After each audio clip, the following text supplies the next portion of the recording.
And welcome to Night Protest. This is Donald Jeffries coming to you from just outside the swamp-infested Washington, D.C., as we do every Friday at this time.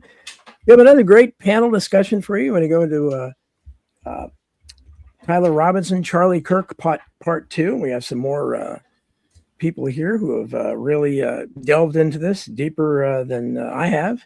And so look forward to a great discussion. We have, of course, Steve Cameron back again from last week. Good to see you as always, Steve. And Greg Lake back again from last week as well. And we have Muppet Masher, who's had an interesting exchange just a few days ago on X Spaces with Blake Neff. I don't know how much of my audience knows about this case, but Blake Neff is one of the more visible officials with Turning Point USA, and Candace Owens talks about him all the time today. So it was an interesting exchange, and I think he may be able to play that for us. So, and welcome to all you guys. Great to have you here, Muppet Masher. Since you're in an ungodly hour there in Australia, I'll give you a chance. So if you want to do what you want to do, and then you can go get some sleep if you want. But first of all, thanks for coming on. No, thank you for having me on. Appreciate the opportunity. Yeah, so tell us about this. I assume you must have been deeply involved in this if you went on the Spaces, and you got Blake Neff's attention. And this, I'm sure, was a lot of people on there. So I know, having done Spaces, I know it's not easy to do sometimes. So you got his attention. He's probably sorry that he got your attention. Talk about what happened there. Yeah, sure. It was Louisiana's space on X, and I'm friends with Louisiana, so the Spaces just popped up when she started, and it took me a little while to get in there. And Gary Melton was in there to start with. Having a bit of a back and forth, and then Blake Neff showed up.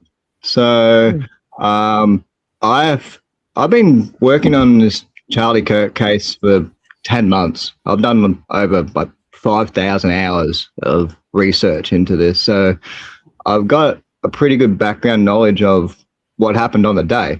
But there were some timeline gaps that I was trying to fill, and when I saw Blake come on there, I thought, oh, it's a golden opportunity to fill in some blanks in the timeline. So I just kind of pushed in and asked him the first question of where he went that morning after he got off Charlie's plane, and he was cagey from the start. So I kind of sensed there might be a can of worms here to open up, so I just kept pushing him a little bit, and it turned into a bit of a circus. Muppet, do you have the clip by chance? Can you play that? I do.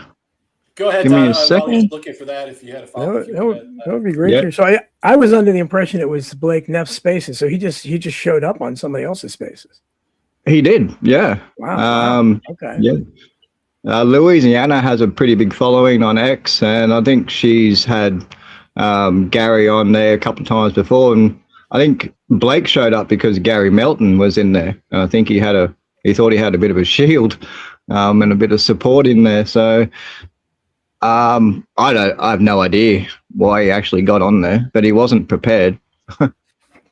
Well, yeah, from what I heard. So I don't know if you know how to, you go down the bottom and share, you can share the, if you haven't, Steve, will he be able to do it? It doesn't have to be a URL. If it's an audio file, how does he share that? I'm not sure.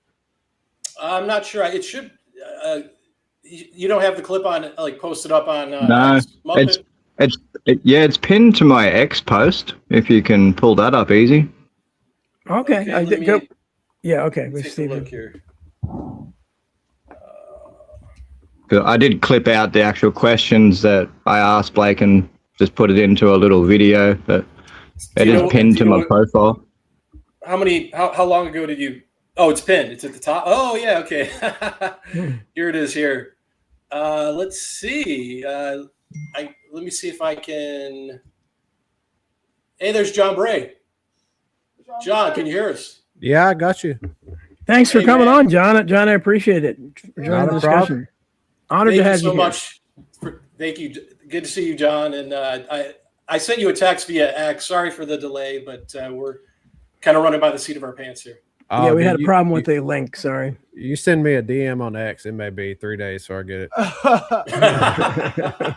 You don't get some riffraff hitting you up on XD, John. No, everybody's pretty cool. I guess from what I perceive, they may be riffraff, but I don't see it that way. That's good. Okay, so this is very interesting. Right. Yeah. So I guess this is a share. I guess this is it. Are you seeing it, Don? Steve Cameron share. Oh, yeah. Okay. Yeah, let me put it there. Okay, there we go. Okay. So I guess this is the clip. I'll try to play the audio. Let me turn it up for a second. 1 second. I just have some detailed questions if I can ask. Blake, if that's all right. Be with Erica. Yeah. Nothing crazy. Who did you fly in with, Blake? I flew in with Charlie. With Charlie on Charlie's plane. So at the Salt Lake City interview at Savory Fun, how many security guards did he have with him there? I don't know. You couldn't remember? You can't count them up? I mean, it was a number greater than 1, and I don't know the exact number of people he had at any particular. Well, just think back. You were there. So Well, okay. how many security would he have had? Charlie, the amount of security Charlie would have, I mean, you would have Dan, you would have Brian Harpole, and among other things, I just don't remember. I couldn't tell you off the top of my head the exact number. Yeah, well, hey, he didn't have Brian Harpole with him because Brian was already at UVU. So wait, hold on. Isn't that what you said in Utah? At the Savory Fund interview with Andrew Smith before he went to UVU. And prior, I wasn't at that event. I was in the other SUV. So where were you in between time? When you got off the plane, where did you go? I was in the other SUV. Did you go straight to? Did you go straight to UVU? We had 2 SUVs. I was in the one Charlie wasn't in, and I was somewhere. I actually have no idea where they parked it. What do you mean you don't know where you were? I'd never been to Utah before. So you got off the plane with Charlie, you jumped in the other SUV. Where did you go? We went somewhere. Why would I? You went somewhere. Why would I remember that? Like, can you consider for just one moment that I did not know Charlie was going to? Did you go straight to the UVU event? Around the Orem, Utah area. We went. Hang on. Surely you can remember what you did that morning. I'm a key witness to Charlie's life. I'm not a particularly important witness to the murder. So you got off the plane, you got in the SUV. Where did you go? Hang on, let me finish the question. Where did you go? What do you mean, where did I go? You got off the plane, you got in the SUV. Did you go to a restaurant? Did you go to a strip club? Where did you go? We drove somewhere, and because I wasn't going to that event, we just parked and we marked time until the actual Utah Valley event, and then we realize you're making yourself look really bad right now by not answering that question. But just go ahead, continue. Why is that making me look really bad? Like what? Do you want to check? So when did you meet up? Hang on. Let me finish it. Let me finish. So when did you meet up with Charlie to follow him to UVU? I actually don't believe I ever did meet up with Charlie. I think he went to that event. You followed him in. I thought you followed him into UVU. But in the event, I believe we drove there, and I was not directly outside that event. So the memory I have is us driving to the event, and then I was talking on the phone with Charlie. You were in the SUV right behind Charlie, so you must have met up with him to travel there together. When did you start? Okay, I'm going to pause this. Everybody can hear me? Mm-hmm. Yep. Okay, Muppet, how much longer does it go? You want me to keep playing through this, or do you want to comment on what he said so far, and then we'll keep playing? This that's brilliant. Gold there. Yeah, well, this was the part where I have a feeling that he was in a location that he shouldn't have been. And yeah, I was just trying to get it out of him because we know that he followed Charlie into UVU. He was in the SUV right behind him as they came through the car park. So they must have met up somewhere. And there's about 2-hour gap there that we can't work out exactly where Blake went. So for everyone that just joined in the Muppet, can you just explain who Blake Neff is again for people that missed it? Yeah, Blake Neff is the producer of the Charlie Kirk show. He actually doesn't work for TPUSA, and he's not normally at campus stops with Charlie. So it's very unusual for him to be there as well. which is another thing that he pushed on, that he was trying to help Charlie prepare the questions that the Mormons were likely to ask him. But that's not Blake's job either. So Do you want me to continue? I'll continue it now, or just do you have any questions? yeah, there's only a couple. I think it only goes for about 4.5 minutes. Does it, before we play the rest of it, does anyone else have any comments about what we've heard so far? Yeah, no, I just want to say thank you from coming from down under and holding these assholes accountable. Thank you. You're welcome. Thank you. All right, Don, anything? No, I want to hear the rest. Okay, here we go. Start following Charlie in your ride. I don't. Yeah. Again, you ask these like these are incredibly important questions, and the truth They is are. Very important questions for details of the timeline of events for that morning. Because it is an incredibly important question. That's No, it's why not. you're not answering None it. of them presented a single reason why this would be important. I can tell you Because exactly it fills where in I the was. timeline of events. This is in his private Who radar. is in your car? Questions that Mormons are going to triangle ask. Yeah, we don't get that. like. That's fine. Well, Who not only else don't was in your lie, car? without Do you even have a getting security into guy it, with but, you? Like, if you run into Can I ask one really specific question, Blake? There's I have a text exchange between Phil Lyman and a couple of other people, and he specifically states in that Tyler Boyer threatened him back in December, and he mentions you in the text exchange. Apparently, you contacted him after that. I've forgotten about it, so I don't know off the top of my head what you're referring to. Hang on, can I just clarify? Go ahead. It was when Phil Lyman was in DC. Sarah Rogers is involved, and it specifically states that Tyler Boyer contacted Phil Lyman in December and threatened him. And then a day or two later, you joined into that same conversation, and there's no context. We don't know what the threat is. We don't know what the context of the conversation is.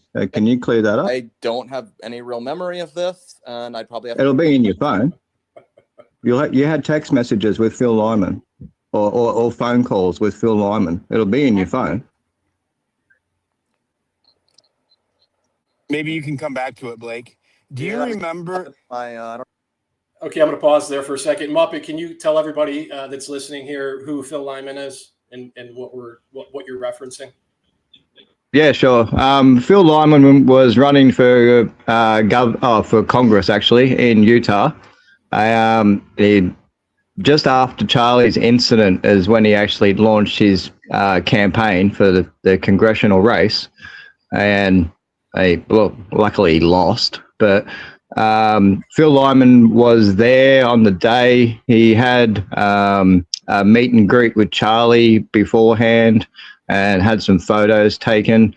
And there's a lot of people that are associated with Phil from the day. A lot of the eyewitnesses that claim that Charlie was shot in the chest, they're all very closely associated with Phil Lyman.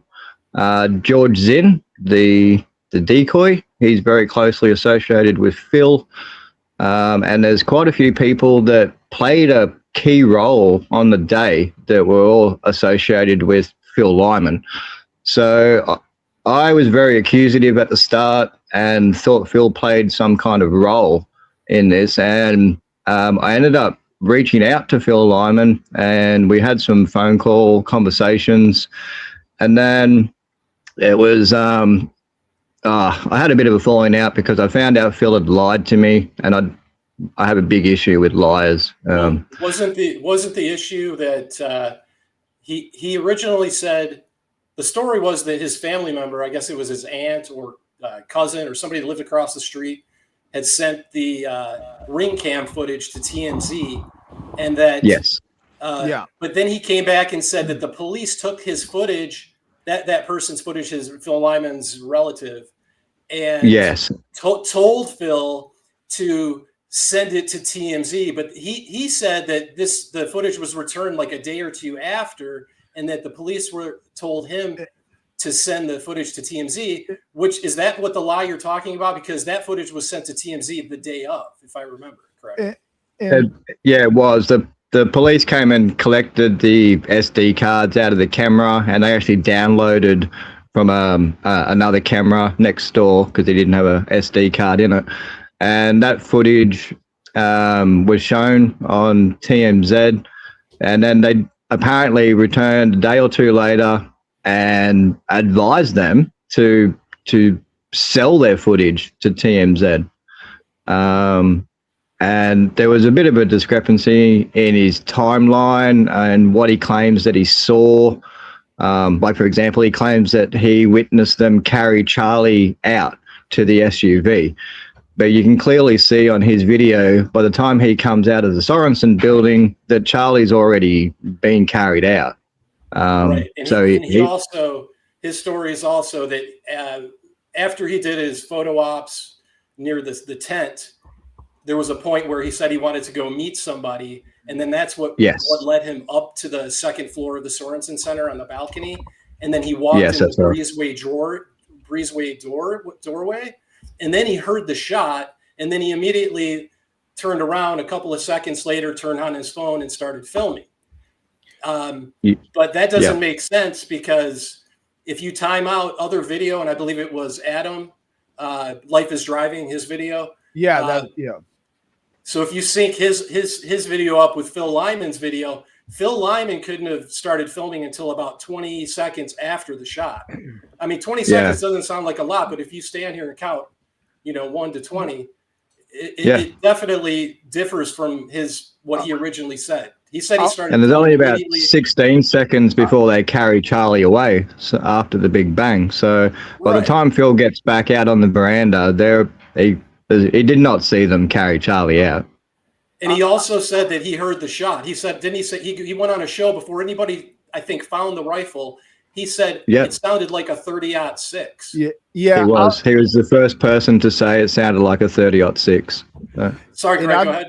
Yeah, and I'd like to add too, Barron found some clips where, he was coaching a lot of the younger college-looking kids who were speaking with the media. He was coaching them to say, Charlie Kirk was shot. So he obviously was making a concerted effort, both himself and through other people, to put that shot narrative into the public sphere just ASAP.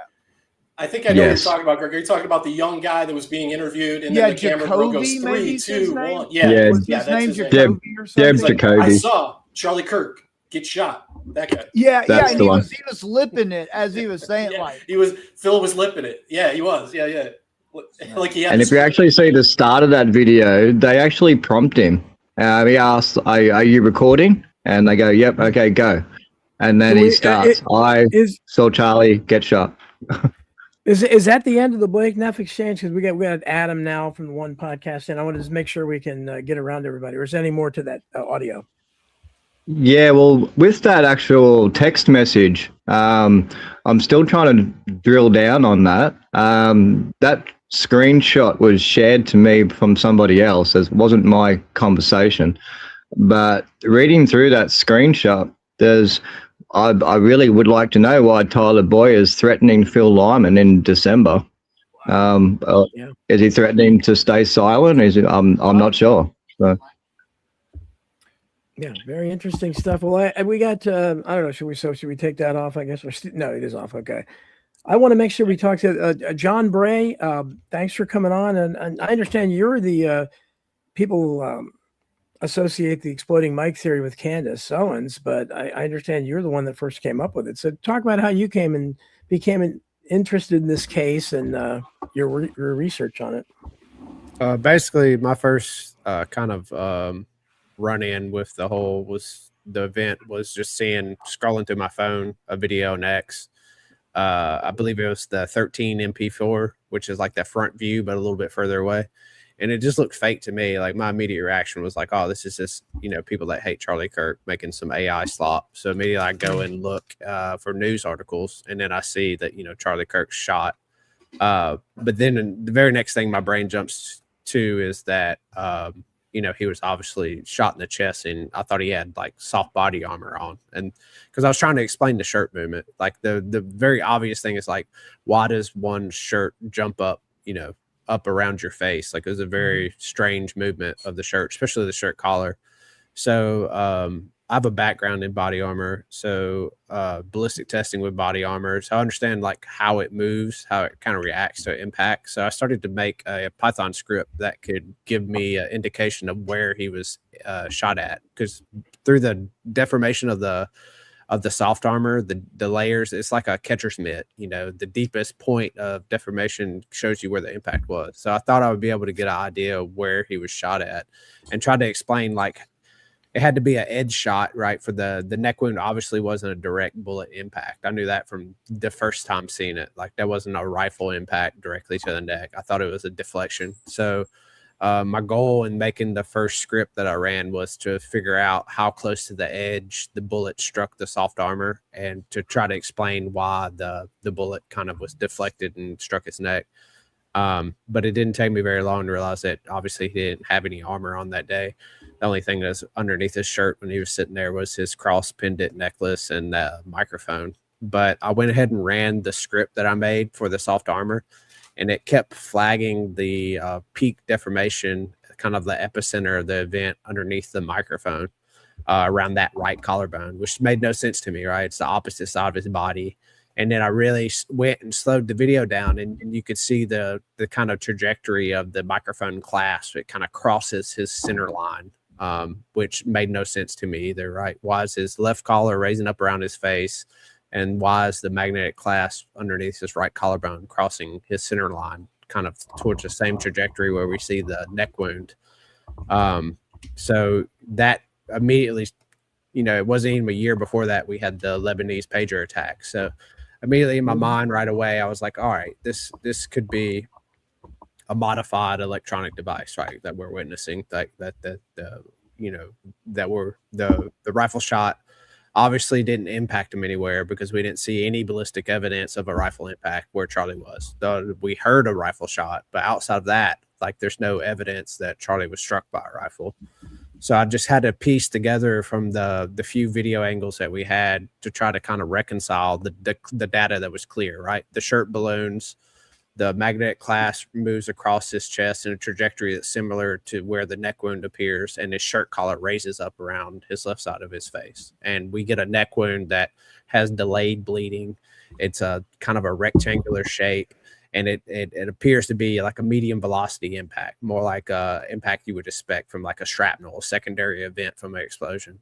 So taking all that data together and having a real world example of less than a year ago that, you know, electronic devices were modified and detonated remotely, my mind immediately went that the microphone had to have something to do with it. And that kind of started it all. Has Candace credited you at all, or have you talked to Candace? Yeah. I've my first interaction with Candace is when she showed the SUV pictures, but it was when she was very candid about showing them. She was saying they were too glory. And I asked her if there was black glass or plastic fragments in the floorboard, and she immediately, you know, said yes, and she shared those images. And so that's kind of started our going back and forth. And she's mentioned my name several times. She Good. Sean Ryan's show, she specifically said my name, and then she's mentioned me several times on her show. She's given me all credit for it. You know, That's but good to hear. and her style, she's kind of like a it's like a narrative that she builds. It's kind of, she slow rolls her crowds into the final kind of outcome of what she's working to. And so, you know, you may see 4 episodes of her talking about it, but when she originally kind of introduced the idea, she definitely credits me. Well, that's good to hear, because that doesn't always happen. I can tell you from my in my work in JFK assassination research and 9/11, all that stuff. Typically, the bigger names don't always, you know, admit to where they got some of the evidence from. So we're going to go back. We got a lot of Adam, the Real One podcast. Welcome to the show. Tell us about, you know, how long you've been working on this, and I assume this is your specialty too. So I guess I guess I got started just right after all this happened. You know, I'd always thought about doing this for years, wondered what I would, what kind of topic, subject, what kind of material. And then, after what happened to Charlie, I was watching a lot of different creators, and I thought, you know what, I guess now is just as good a time as any. I really like all that long form stuff, your Baron Coleman's and the 2 and 3 hour podcast, but a lot of people don't have time for all that. So I try to kind of condense that, pick all the little, condense it down for those that can't sit through a 3 hour podcast. So. Well, that's great. It's great to have you here. Greg Lake, I didn't want to leave you out. You were here last time, so I wanted to get the people that weren't here before. So great to have you back on. I don't know if we asked you last time about how you're an attorney, how you got started down this path of Tyler Robinson, Charlie Kirk. Man, I had been checked out of politics for about 20 years and kind of doing my own thing. And when I first saw this event go down, when I heard that they were alleging a 30-06 to the neck, being from Northeast Texas and a deer hunter, automatically thought something's not right there. And then they had this immediate political posturing on leftist furry agenda, right? That didn't strike me, no. And then I learned that the Hunter Kozak was asking him some trans violence question at the time of the incident. It all didn't sit right with me. And then once enough evidence came out to suggest that this was not as it seems, I made a commitment to start a podcast to share with the public my journey to the truth and try to offer my perspective as a lawyer through the court case, in furtherance of those endeavors. So that's kind of how I got here. Thanks for asking, Don. Hope you're doing well. No, it's great to have you. I wanted to ask you, I'll just throw this around. I was watching last night, Patriotic Housewife. I mean, there's so many people that are coming. She can't, I don't know if you guys are familiar, but I was fascinated. The more, I don't know if you saw about the Turning Point USA and the Libertarian, I forget the name of the Libertarian, but it's associated with Turning Point USA, that they were giving these parties with a lot of underage girls there and letting them drink, and they had strippers on stage. You guys know what I'm talking about? Yeah, I heard about that. What are your thoughts on that? I mean, that was a little. Matt Gaetz was supposedly there, which, given the allegation, which I defended him from a long time ago, but it was odd that he was there. And I've always looked at that stuff. Now, obviously, underage and contributing and all that, that's a different thing. But as far as just partying in general, if you want to do that, that's fine. Just let everybody know you party. Don't be hypocritical about it and act like we're better than you because we don't. It doesn't fit with their public agenda.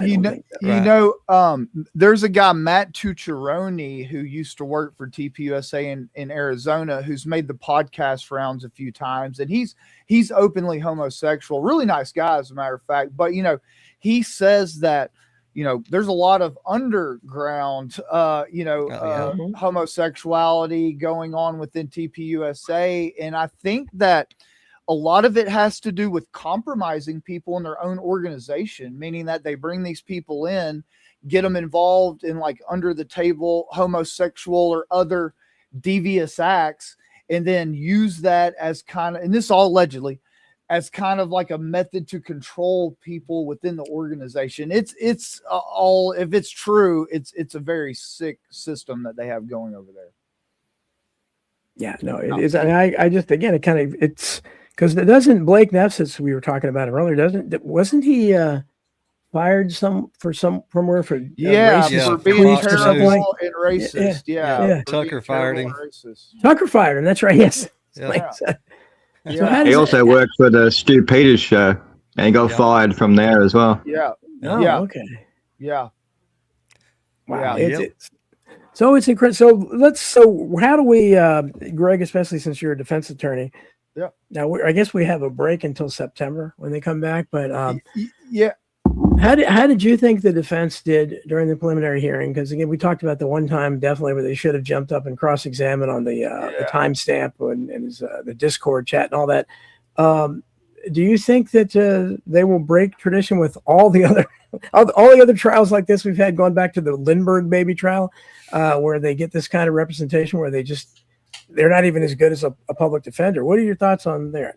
Yeah. So, and I've tried to withhold a firm judgment on that as long as I can, but you know, I had a colleague of mine, Charles Carey, on a live stream on my channel a few days ago, and he's very experienced. He's been a state prosecutor and he's been a federal public defender before. And so, you know, I got his take on it.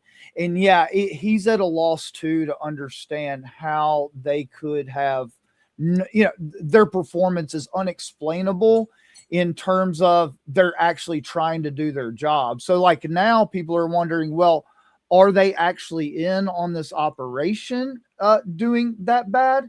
And to what degree? So yeah, no, I do not think that they are. I think they're keeping with tradition. Yeah. Any of you other guys or any of the other guys here an attorney? No, just- not me. Just looking at somebody mentioned riffraff as one of the common riffraff. I'm looking at it and you know, just, but this is the way it always happens. Again, it goes back to, if you know, read what Hauptmann's trial for the Lindbergh baby kidnapping. He didn't get a defense, and you know, all the way through you know, the surviving brother, the Sarnev brother, whatever, in the Boston bombing trial, and the Batman Aurora killing, and Jared Lee Loughner, the Gabby Giffords. I mean, all the ones where they survive, which isn't all that often. It turns out that they don't get any kind of representation, and there's never. Do we know? Did Tyler Robinson? Because we hear all kinds of things. He confessed 1 million times, and one side says, but did he plead not guilty, or is he? Yeah. Did he plead? Yeah, he pled not guilty. Yeah, he pled not guilty. So what we found That's out good. later, what we found out later is that, you know, he did not, in fact, confess to his parents. He's definitely not confessed to law enforcement officials. And let me say this, I think, you know, the thing is that the attorneys that Tyler Robinson has are otherwise qualified and competent. I mean, I can see that in their, you know, where they are doing good stuff, right? And so there has to be some force, in my opinion, behind the scenes that are either telling them to do this or some suggestion to not go full force, because there's no other way to explain why they're getting inadequate representation, at least in this case, I feel. I mean, Greg, Greg, can I follow though, up with you?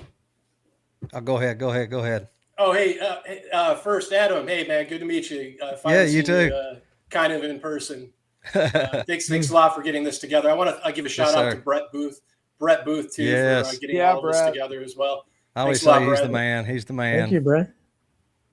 Greg, yeah, I do have a quick follow up with that. I don't or anybody. This is to anybody. Have you been noticing the way this is being spun on social media? With so, for instance, why didn't the defense cross Agent Brian Davis? And then you have people in the comments saying, "Oh, if there was anything to it, the defense would have said something." Or now there's exactly right. And also there's this is kind of like one of the newest things. Researcher Diligent Denizen, he went to the Cowboys Smokehouse and interviewed the employees and has them on video. I don't know. Have you seen this, Don? Have you seen? No. So yeah, he showed the receipt too. And he showed the receipt. So Tyler Robinson, I think Candace Owens actually brought this out first, very early on. That she had a source, and this guy, the person that Diligent interviewed, was the source, and he just interviewed him like maybe a week ago, I think. Has him on camera, and he says that the person that took the bill and took the money from Tyler Robinson. He said that he was there at around 8:55 p.m. on September 10th, and he left at around 10 p.m., right around closing time. And it takes from the city. What was the name of the city? Panguitch. The smokehouse? Yeah, Panguitch. Yeah. Panguitch.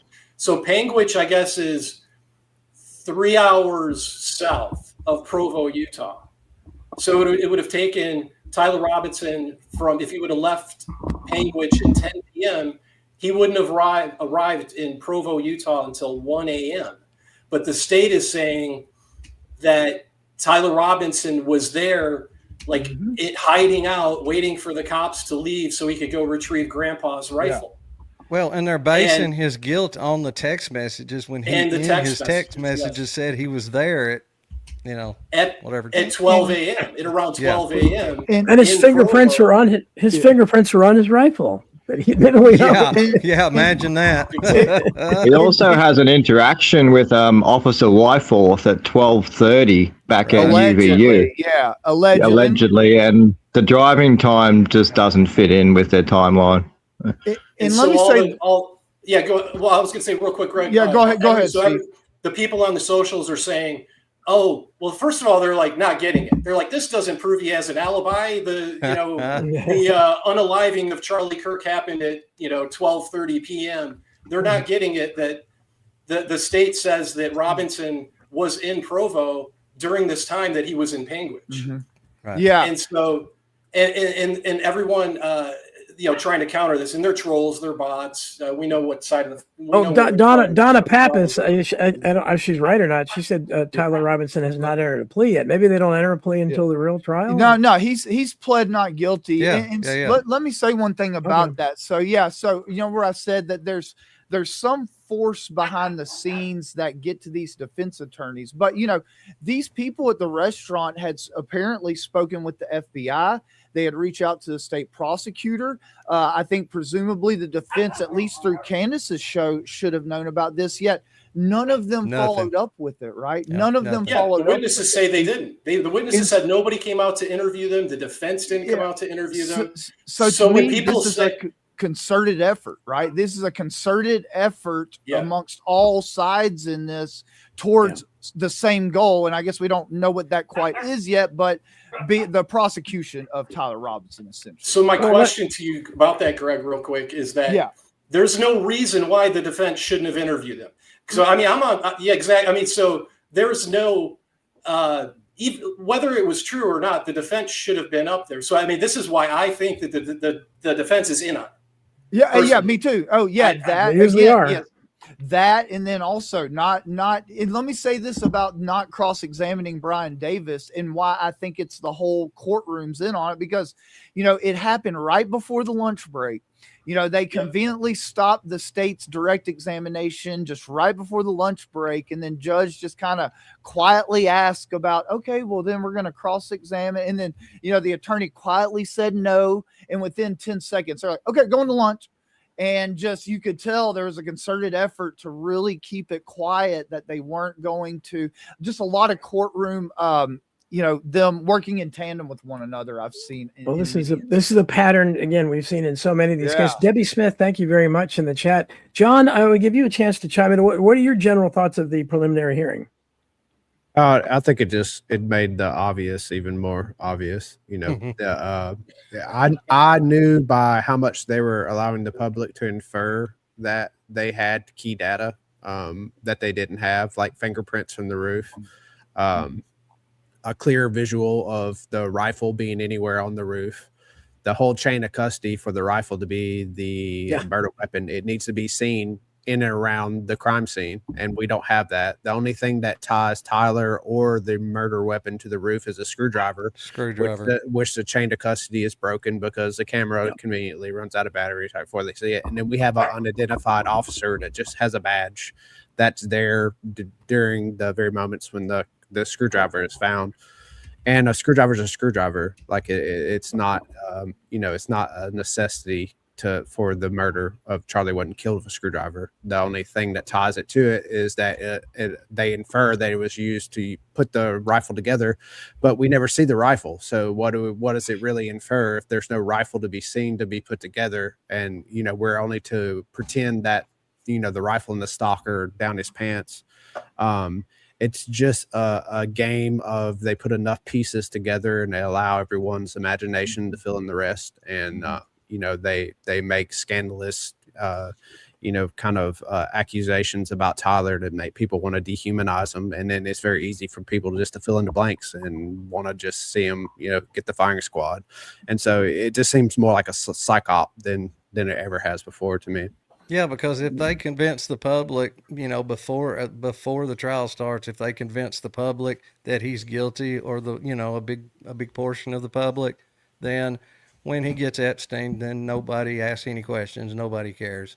Yeah, he was burdened with guilt the incredible amount of evidence, the 4K footage of him taking the shot was too much for him to deal with. Transgender lover turned his back. You believe Graham Allen, Brandon Talmud, Tatum, and I think that shows Benny their Johnson. desperation. That wasn't pre-planned. That was a knee-jerk reaction to bring in the slop narrators of their only influence left, which is these pretend podcasters to come out and all witness this thing that we know is not true and go and just blanket parrot the exact same message over and over again. It's so easy to see. They all say the exact same overwhelming thing. They use the same verbiage. It's like they think it's like a spell that if they all say the same thing and they all say it enough that people just will fall in line and believe it. Slam dunk case. It gives it away. When you have so many different people with different demographics all using the exact same terms to describe something, it just makes it really suspicious. At least Benny Johnson was honest. At the very end, the last thing he said was, "Erica asked us to do this." Pretty sure he said us too. So Well, Erica's not only the first widow in history that cannot be questioned about anything because she's a widow. Oh yeah. Apparently she's above the law. But the other thing is she has a right to a speedy trial.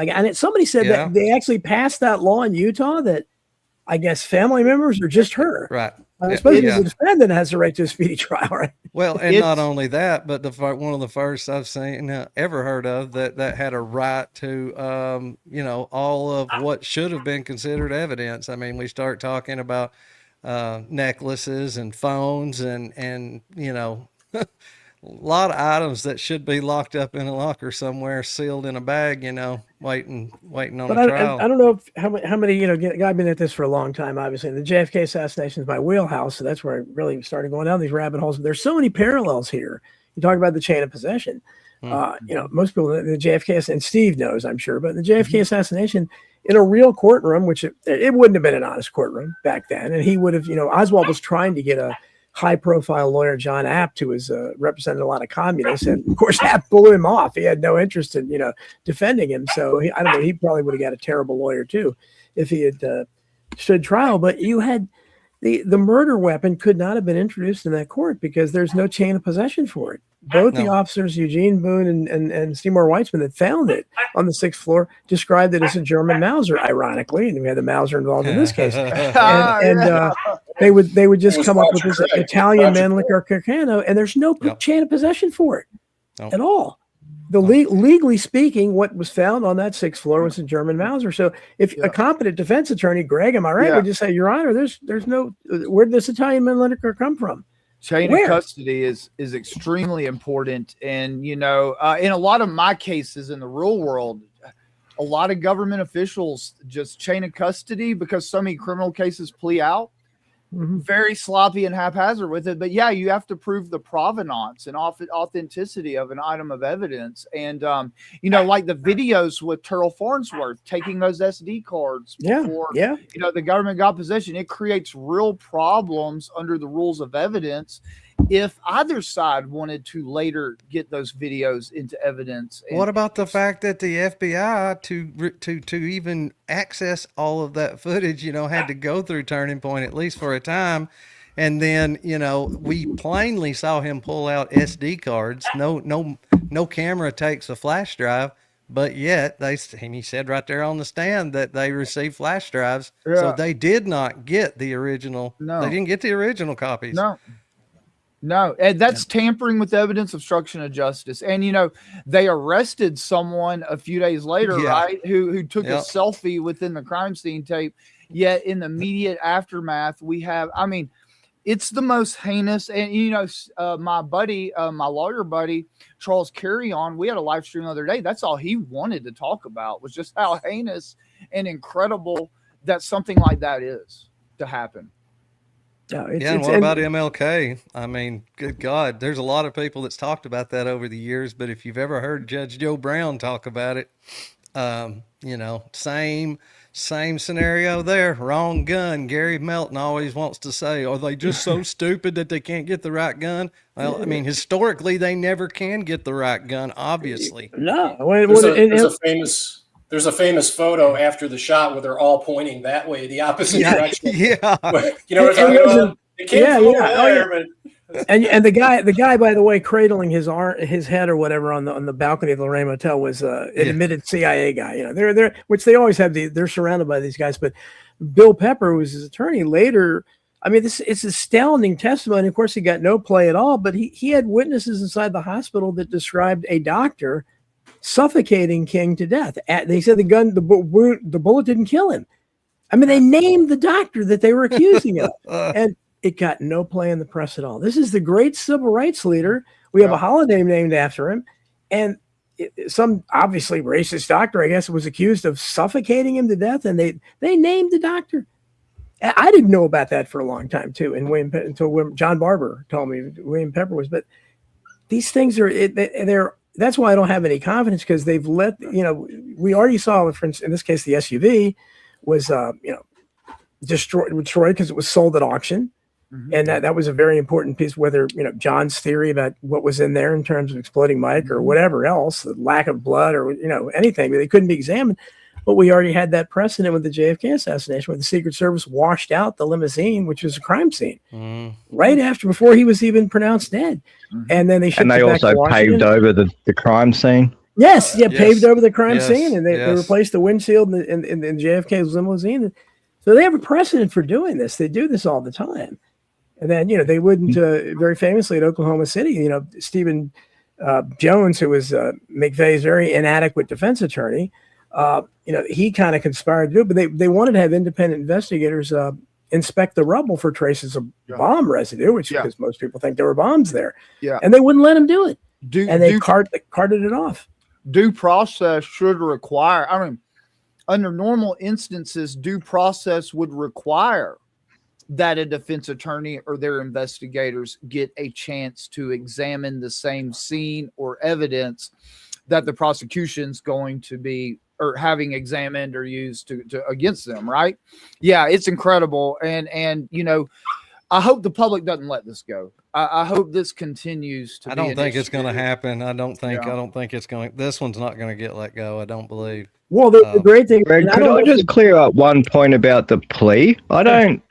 I actually don't think Tyler has entered a plea yet. I think that's going to happen on the 1st of September once the magistrate calls whether it's going to get a trial or not, whether he's found probable cause.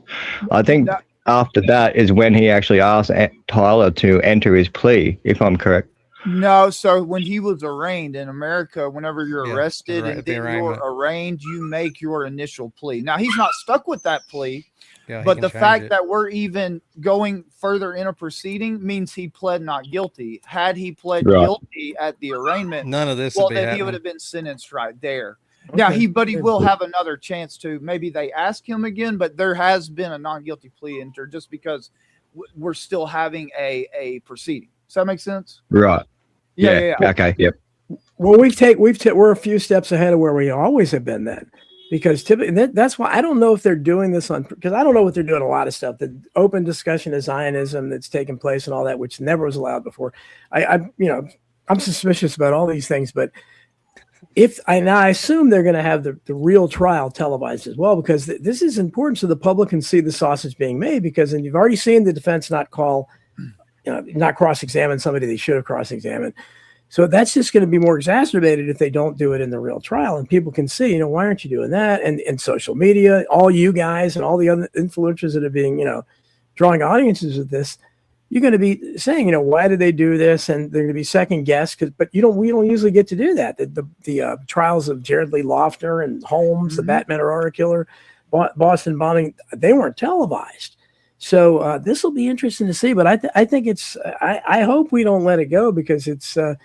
But if you look at those MAGA influencers and the right especially, they are just, they just keep talking about it. It's crystal clear video, and there's no video of the face at all. No. So would you guys want to be convicted on evidence like that when your face is never identified? The whole courtroom gasped. Yeah. It was that clear. But that's what we're getting. And they just want. And that's the problem, is that there's I'm a civil libertarian. There's very few of us left.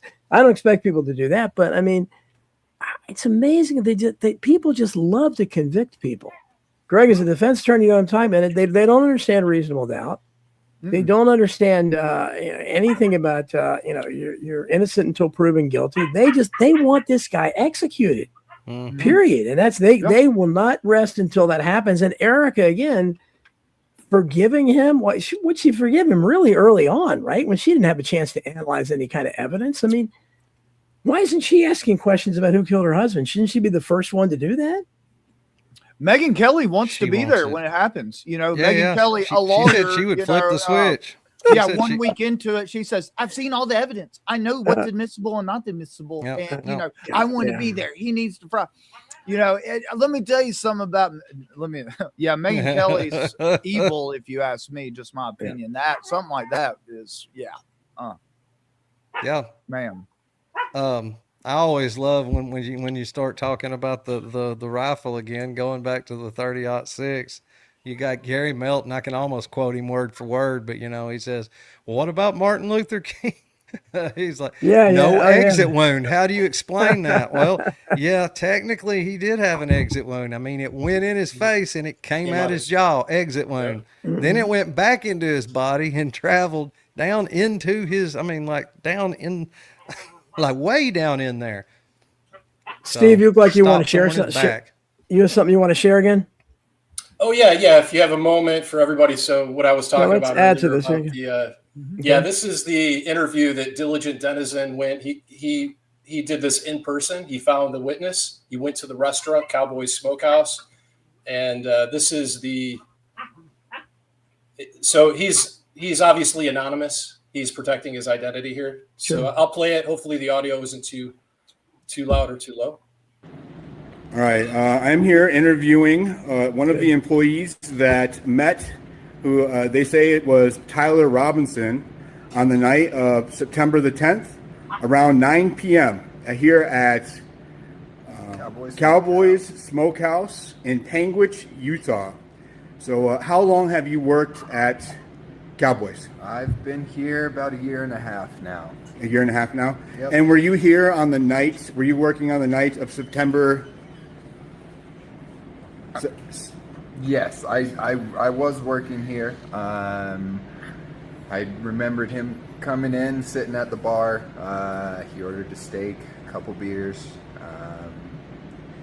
Did you sit at the end of the bar? Close to the end, second seat in. I wasn't the waiter who was taking his order and everything, but I did have a couple interactions with him, just trying to help out. And yeah, I heard his voice and it was unforgettable. Unforgettable. And were you also the one that called it in to Candace? Yes, I did send in the tip. Everything after I'd notified my boss, we reached out to the authorities. He contacted the FBI. They got our contact information, but we never heard anything from them. You never heard back from the FBI after you reported it? Never heard anything. And that's kind of what prompted me to send it in. It just didn't sit right with me. And how certain are you that it was Tyler Robinson that you saw? 100%. 100%? When I had heard his voice, he was just a weird guy, and I wasn't really paying attention to my phone that day. I'd seen that Charlie had been shot, and I didn't really want to give any of my energy to it until I was done with work. And the next morning I went to my other job, and my coworker was kind of talking to me about it.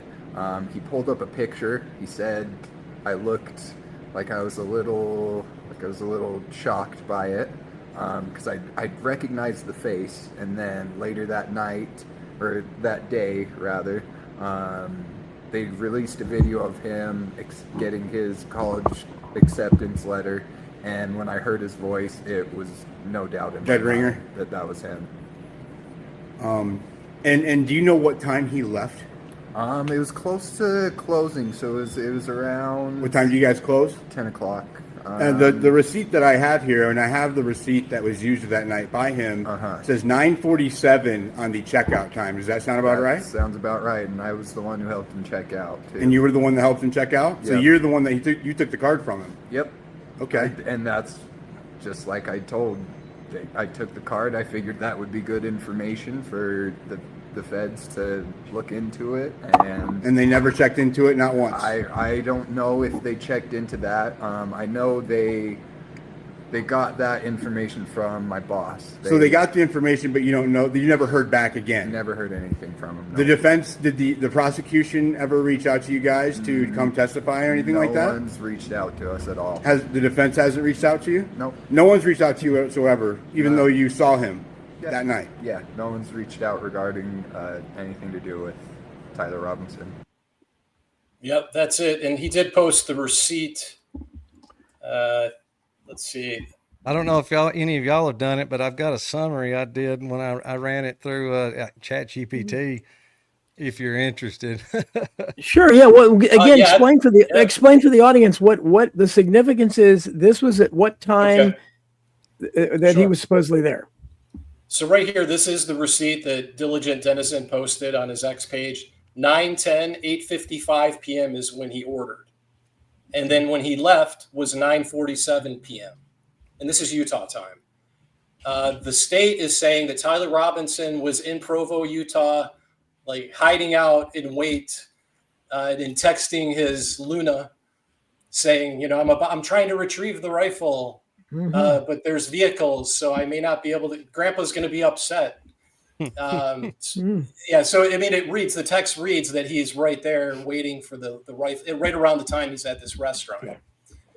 And yeah, it's like I said, it's like a 3-hour drive from this restaurant to UVU campus. So, and if you remember Agent David Hall, when he was on the stand, they introduced the ring cam footage of supposedly it's a Dodge Challenger. He says he literally says it's Tyler's Challenger. But when he was cross-examined by the defense, Kathy Nestor, she says, well, how come you left out that the people that turned in the ring cam footage said that it was a bald man driving with 3 other people in the car? Yeah. So it couldn't have been Tyler Robinson. I've never had so much pushback by people in my comments or commenting in these on X of people pushing back. I'm talking about bots. I think they're very scared. I think they're very scared about this information right now, and that the defense hasn't pursued it. They did go to interview the witnesses. The prosecution didn't. Apparently, the feds didn't. So anyway, yeah, that's basically the gist of the story. I have a theory. This is my theory, everybody. Just again, allegedly, my opinion. I obviously think what happened to Charlie Kirk, this incident, in my belief, was a Mossad operation. And I think the pushback against the FedSlop narrative we're seeing now is CIA backed. I think because of AIPAC and the control over the government that's been occurring and a possible co-opting of the FBI by the Mossad, I think that this Charlie Kirk situation is an intelligence war. And again, well, he did say it. I think you're spot on, Greg. Yeah, I think you're absolutely spot on. He was abandoning the Israeli cause, and he was telling people that he thought Israel was going to kill him. Now, Israel, obviously not the country of Israel, but the leadership or whoever was I guess, funding his operation. Well, I think that's why the other side seems to have so much invested in this, and everybody that is saying he's guilty and it's overwhelming and slam dunk and all that, every one of them are diehard Zionists, and some of the biggest Zionists like Ben Shapiro and Mark Levin, people like that. But, eyebrows. This will be, because we've never, and it'll be interesting to see, when he pleads not guilty, I don't know who's Richard Hoffman pled not guilty in the 1930s, but since then, I don't know if any of these show trials, if anybody's even pleaded not guilty, and will his family stand behind him? Because Candace and other sources are saying they're telling people behind the scenes. That would also be a first. Marguerite Oswald did, Oswald's mother, the only one in his family that did, but nobody else did. His brother and his widow, was scared to get deported. But that would be great if they do that. But we'll see. And what do you guys make of Charlie Kirk's Because again, Candace has been so has done, I think, great research. And whatever about her background or anything, but she's done some great research certainly in this case. But she, how many videos have we seen that Charlie Kirk's family was about to speak out, especially his sister? And yet we're told that in this trial, not only they sit next to each other, but that Erica and his mother shared several tearful hugs or something. Is that real? And if so, what were all those other videos about? Somebody must have heard something from them. I've been meaning to ask Billy about that because I know she was in the courtroom at least one or two of those days, and I keep forgetting. I do need to ask her about that in particular. Well, apparently they have HD footage of it's Tyler Robinson. Then Benny Johnson came out and said that. Yeah, and, you can see his muscles flexing, and so it's true, right? The pad of his finger, depressing the trigger. Yeah, no, it's I just think that's. Because again, that to me that looked like but I don't know if somebody got to them, if they were pressured or whatever. But she didn't mention them in public at the memorial. She barely ever said anything about them. Or vice versa. Yeah, or vice versa. They weren't talking at all. So, I thought, well, there's got to be some truth to this, and the way she acts and how she's taken center stage and everything. I would think they're kind of offended by that. And they watched the memorial with the fireworks and everything. I mean, I would be, but who knows? But guys, what I usually like to do at this time, I drop the link in the chat and see if anybody has any questions for our esteemed panel. Come on in, and you don't have to show your face, but you can come. You can be on video if you want, or you can be on audio. But just follow the link there, click on it, and you can come in the studio. But Can I ask Greg a quick question? Yeah, shoot. Greg, do you think that they've actually reached probable cause? Do you think they've presented enough for probable cause? My personal opinion is no, but like my opinion in the reality of the criminal justice system in America, particularly in Utah, and the political pressure that's on Judge in this case, yes. But I think if it was a straight up and down normal case, it would be less. I would be less certain saying yes. Well, sure. It's like Barron said. I mean, the preliminary is not the time to dissect any of the quote unquote evidence. If they have it and there's anything that points in that direction, it's going to trial, and that's where you get to pick it apart. Yeah. So, I mean, do they have, whether it's legit or not, do they have enough evidence to even suggest possibly, maybe, perhaps, that he did it? Yeah. Even though we know a lot of that evidence probably is not not very solid. Yeah. I'm under the same impression. I believe it's going to go to trial, but yeah, I think it's pretty sketchy. And I'll give a quick illustration of that. It's kind of like the text messages, right? Like we all don't believe that they're authentic, right? Well, I mean, a lot of people that I talk with, right? Okay. Very Hollywoodish. Yeah, but again, like through the double hearsay, reliable hearsay, you can get an officer up there to give some general testimony to, somewhat establish that they got them in a manner that seems to be authentic. But again, when you get to trial, that'll be where the defense lawyers bring up all these outside circumstances around it, get to cross-examine Lance Twiggs, et cetera, right? So that's why it's like, maybe probable cause beyond a reasonable doubt. I mean, shouldn't be, but with the lawyers. I mean, like Barron said, this would normally be over in a day. I mean, we got 5 days of it. So, I mean, I think by the standard anyway, whether or not that evidence is legit, I think they had enough to show probable cause. Yeah, here we have people coming in here. R.B. Ham, the fighting Canadian convoy man, who was one of the leaders of the Canadian convoy truckers up there in Canada, paid the price for it. Hey, how you doing, brother? Doing good. Can you hear me? Yeah, are you back in your truck? You're on the road.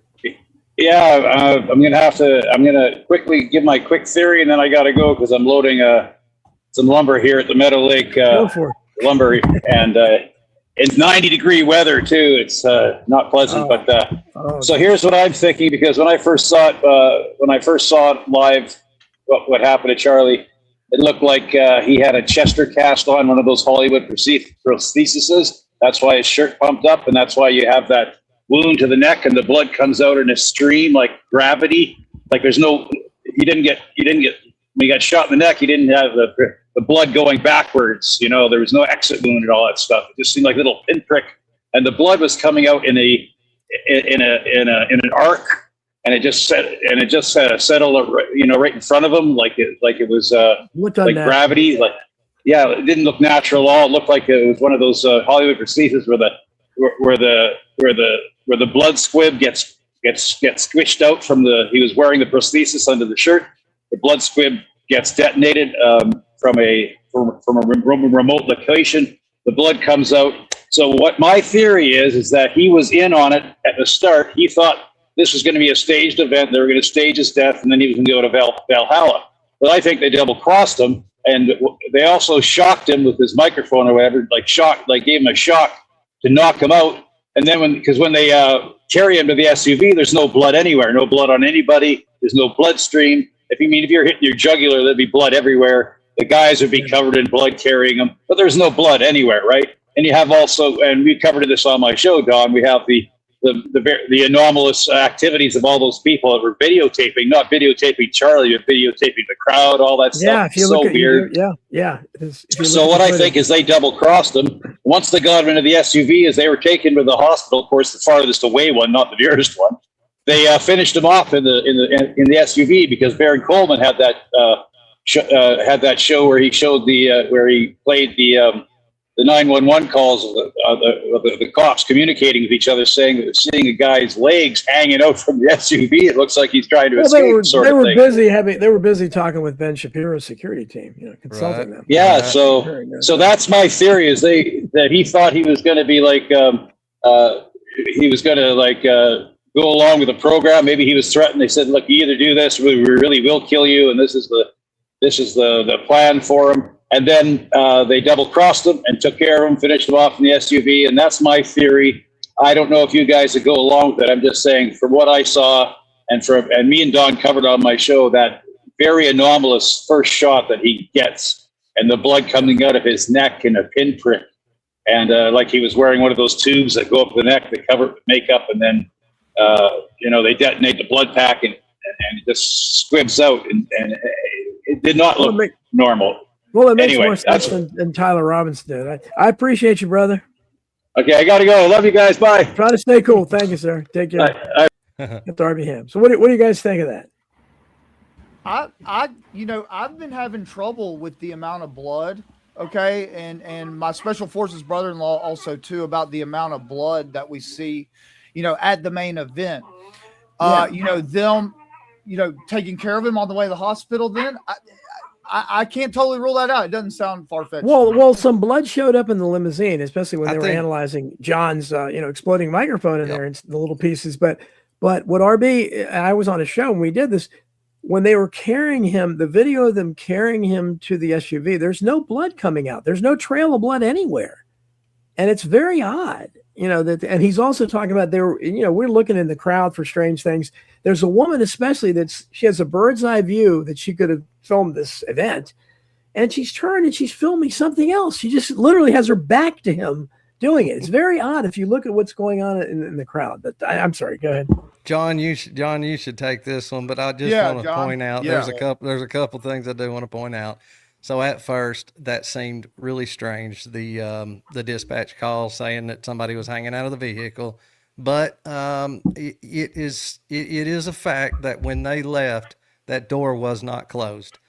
Now you can argue over whether they should have been able to get it closed going down the road or not, but when they left, that door was not closed. So it could have very well been Charlie's legs hanging out the door. I know there was a lot of back and forth saying, no, somebody was trying to get out. Somebody had opened the door. Maybe, maybe not.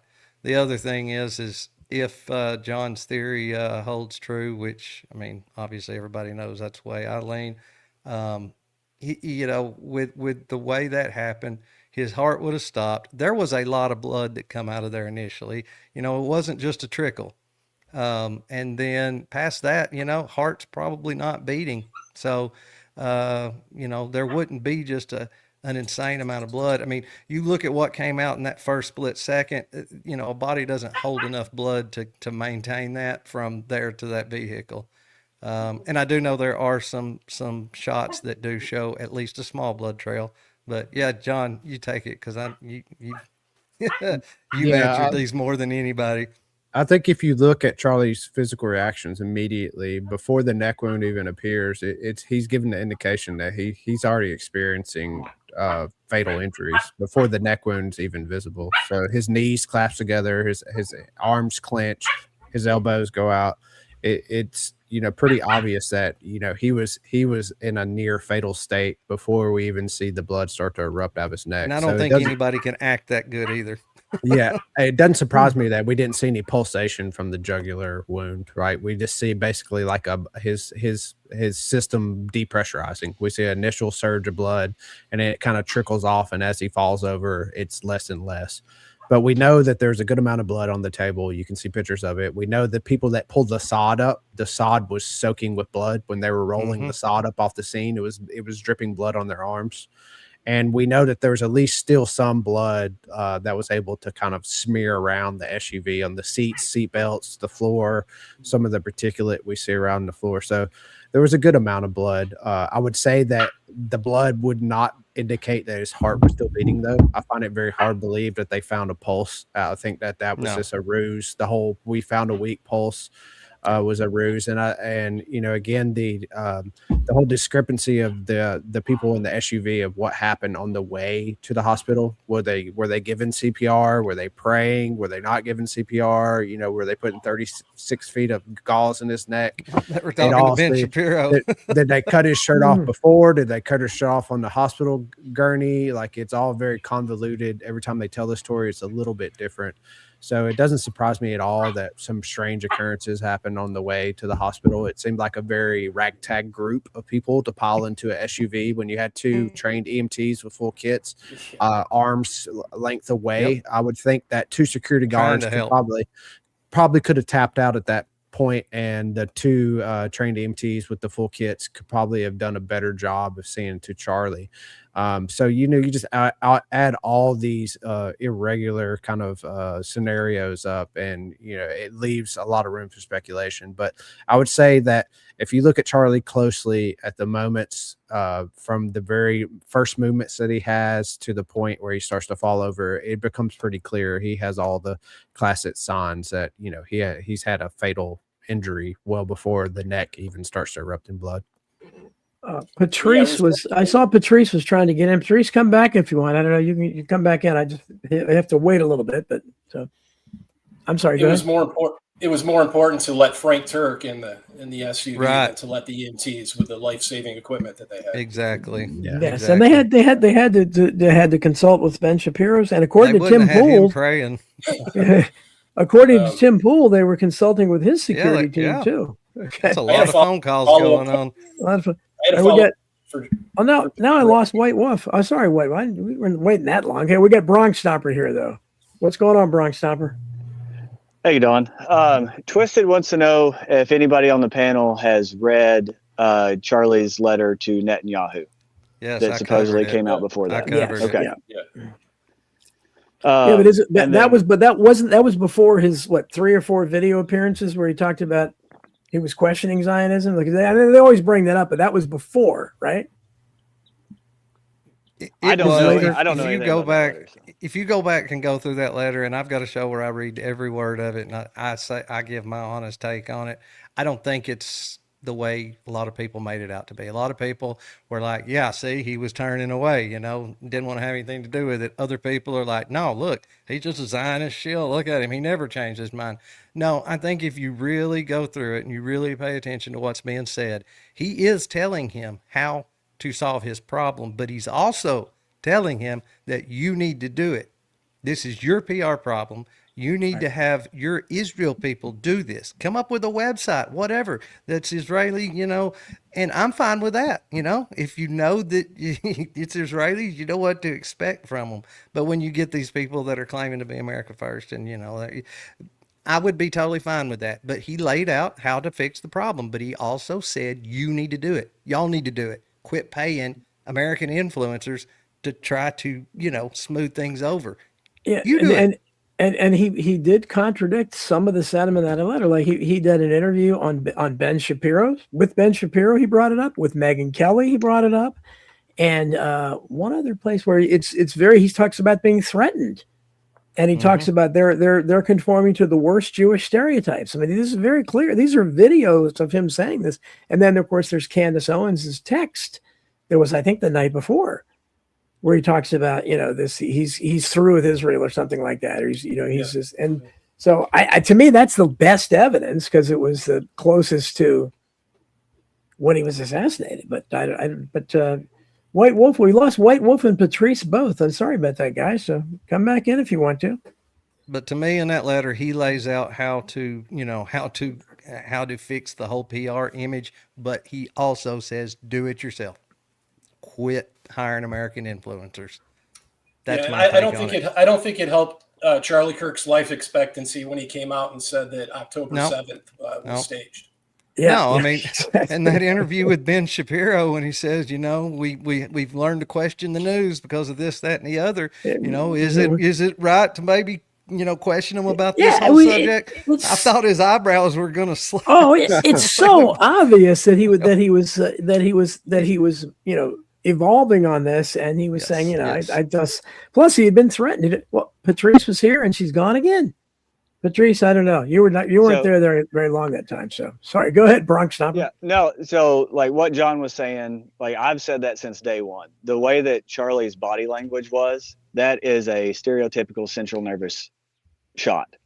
Like the way his hand drew up, his body language, and all that stuff, and then which would then shut the heart down, stop pumping blood, which would explain why it didn't continue to spray or anything like that. Like if somebody just had their jugular or carotid cut or hit or whatever. And I mean, like I had a friend in college in the practice pen, a bull's dew claw slit his throat, and it just barely nicked his jugular vein.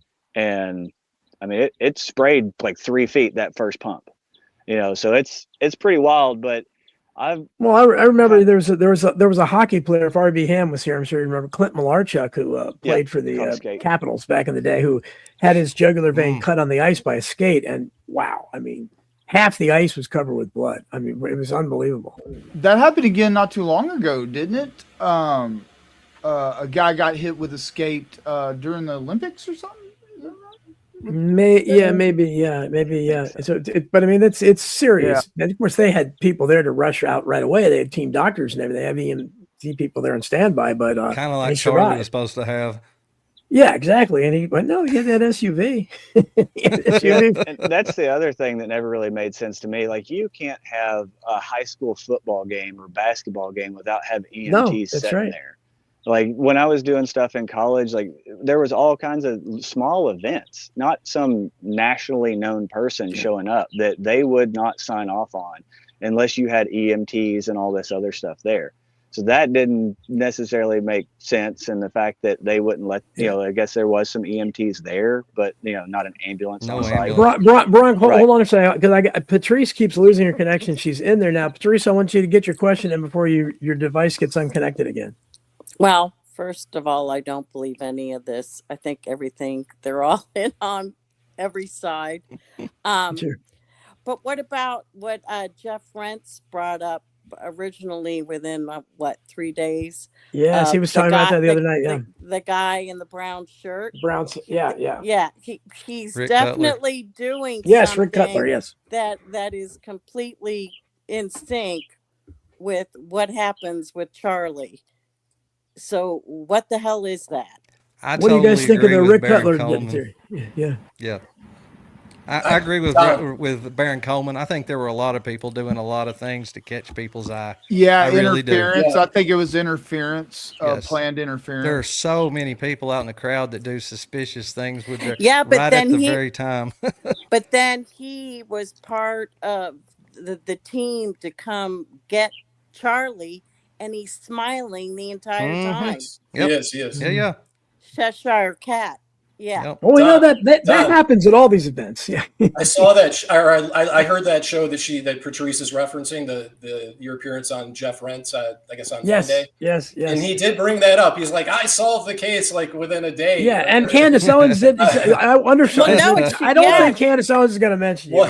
One thing I will say about that, Patrice, sorry, real quick. If you do watch the video, if you can, I mean, at least I do, you can see Charlie Kirk's shirt move. Yes. There's a slight movement before the Rick Cutler supposed palm pistol. Yeah. It pops up and then that happens. It does. So I have to disagree with Jeff Rentz just on that point alone, that it looks like something had already happened before Rick Cutler even moved his hand. But Candace gave that guy's name out the other day. Yeah, Rick Cutler. Rick Cutler. Yeah. Yeah, he was at the trial or the hearing. I don't know if anybody noticed that or not. Yeah, and like Adam, you said that maybe it was interference or everybody was doing something to throw people off. I was even thinking about maybe, this is way out there, but maybe all of the security guys, if they were in on it, they all had some kind of a device and they timed it out to Dan Flood's arm signal when he does this. If everybody pushed it at the same time and only one was, say, a detonator, nobody would know who actually firing did squad. It. So they wouldn't have guilt. You know what I mean? But only one's got a loaded gun. Do you really think he's dead? Do you really? I think he's dead. I think I'm with Jon Bray all day long on the exploding device. And I wanted to ask John real quick, the photo that Baron Coleman released of it was the Charles McClintock photo that showed under the nipple there was some looked like to me bruising and maybe an area that had some kind of something strapped to his chest that wasn't damaged. Yeah. Have you seen that, John? And do you think that possibly that was the device, or maybe if there was some kind of a transmitter in there, that's what sent the signal to the actual road mic? I never heard. I don't think I've heard your thoughts about that, and if you don't mind, I'd like to hear what you think. When I was still trying to determine if he had body armor or what type of body armor he had on, I looked at every image that was available of him preparing for the event, and the only thing that was underneath his shirt was his necklace, his cross pendant, and that the rogue mic. So I think what we're seeing there is just like abrasion and bruising from like the cavitation of the blast, sending a shockwave. You can see the flesh wave across his back, and you can't see the chest so much because he's leaned forward, but you can see it on his arm. You even see the shockwave go through his arm. So I believe the reason why that area in particular didn't show much of the kind of like abrasion, bruising is because it's a very lean area of your body, right under your pectoral muscle. There's not a lot of flesh there. It's pretty just bony. And so cavitation that kind of like works through the fluids in your tissue. So wherever an area that's very lean, it's going to have a lot less cavitation. Like if you ever been like spanked by your mom real hard and you get the handprint, like you won't get a handprint somewhere where it's really lean on your body, but you'll get a really definite handprint where you have like softer tissue. It's the same kind of phenomenon. Renita Sophia, thank you very much. And shameless plug, me and John did a show a couple of weeks ago. If you'll go back, we look at the pictures and talk about that for a little bit. So, okay, cool. Yeah. So what about Patrice? Anything else? No, there's just so much that doesn't add up, and they just think we're fools. And suck it up, Buttercup. They just do. what it's all about. They do think we're fools. But what's so nice to see, and the great thing, just in this case alone, how many people, Baron Cameron, I don't know if he was that big before this, but he's kind of made it, big name. Yeah, it's Baron Cameron, my brother. No, I'm just kidding. It's Baron Coleman. Yeah, no. Baron Coleman, I'm sorry. Of course, I'm getting it mixed up with the great Steve Cameron. When I was watching him, when I first started watching him, he had like 350 subscribers. Yeah, isn't that amazing? Yeah. Well, it helps when Candace Owens. I hope it helped you, John, because I mean, having someone like Candace Owens mention your name is that's big time. Yep. I wonder how much she knows that she isn't. I guarantee she knows a lot more. Yeah. She's very patient and diligent. Like the information. A lot of people consider gatekeeping, but it's not. It's not. She's very strategic. She knows. She understands, you know, my autistic mind just wants to go to conclusion right off the bat, but she understands like most people can't handle that sort of like information drop at once. They just can't process that much at once. And so she's very good at building all the cast of characters around and having people understand the possibilities of something happening before she actually shows you the data of the thing actually happening. Well, yeah, I mean, if you were to drop this whole thing, I mean, like everybody would pick out one little tiny piece of it, you know, and Bro, then that's I dropped it 10 days after event, and you can't believe how many times I was called retarded or inbred. Oh, that's their favorite word. Well, the other thing is you know, MK Ultra. I mean, Erica Kirk is just she has been groomed forever. Her whole history, her family. She's got you quite know, a history. I live near Cincinnati. You know, this just doesn't have. Well, there's crazy stuff that always happens around here. There's just so many things. Right, Patterson Air Force Base is like 30 minutes away. We're always. It's a triangulation of a bunch of crap. You know, Barbara Bush is from this area. There's just Charles Manson was born in Cincinnati. It's just you got like that. You got that going for you, yeah, and George Clooney. Yeah. Well, and so much of that I was going to say on X especially, I'm just astounded at the vitriol. Almost everybody that comments and says Tyler Robinson didn't do it always personalizes it with Candace Owens. They start with an attack on her, and it's like, you know, they're personalizing it. And also Erica Kirk is in this because, you know, before she even started talking that much about the Kirk case or separate from it, she did this in-depth investigation of Erica Kirk. Everything we know about Erica Kirk is pretty much because of her. Mm-hmm. And, you know, we know she was a realtor at, you know, for a Rothschild was the broker, one of the guys that financed Epstein, and she made the CIA training film and all these, you know, curious things. And she didn't date for 5 years, and they have tons and tons of videos of her. Apparently she was engaged a couple times during that time, especially with the Mr. Pizza guy. What's the guy's name that has the pizza tattooed on the interior of his lip? Cabot Phillips. Yeah, Cabot Phillips. Yeah, very strange stuff. So that's kind of all. How didn't Charlie Kirk know this? Well, that's the thing. I mean, could Charlie Kirk have been a part of this? I mean, how could he have been that naive to think she was a virgin? Really?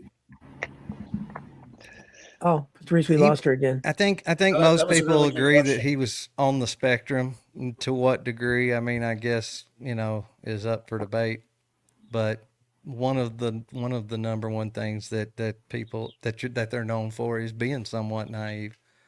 And I mean, they kept him working 360 days a year. So, especially when it comes to the goings on with the company, all this backhanded stuff that we're finding out about now. I mean, like, I feel like there is an honest. I mean, there's a good chance that he didn't know about all that stuff. But when it comes to Erica, I mean, like, she was a rebound for him. You know, he didn't have a whole lot of experience with it. His big, huge air quotes. One of his best friends, Tyler Boyer, you know, said, "Here, this is a good girl." You know, he trusted people. I mean, he trusted his. You know, one of the worst things he ever did, I believe, is trust in that circle that was around him. Well, and the Tyler kids, put everybody there. I keep talking about these kids. As a parent, that's just not possible. Every single photograph is in the back of their heads.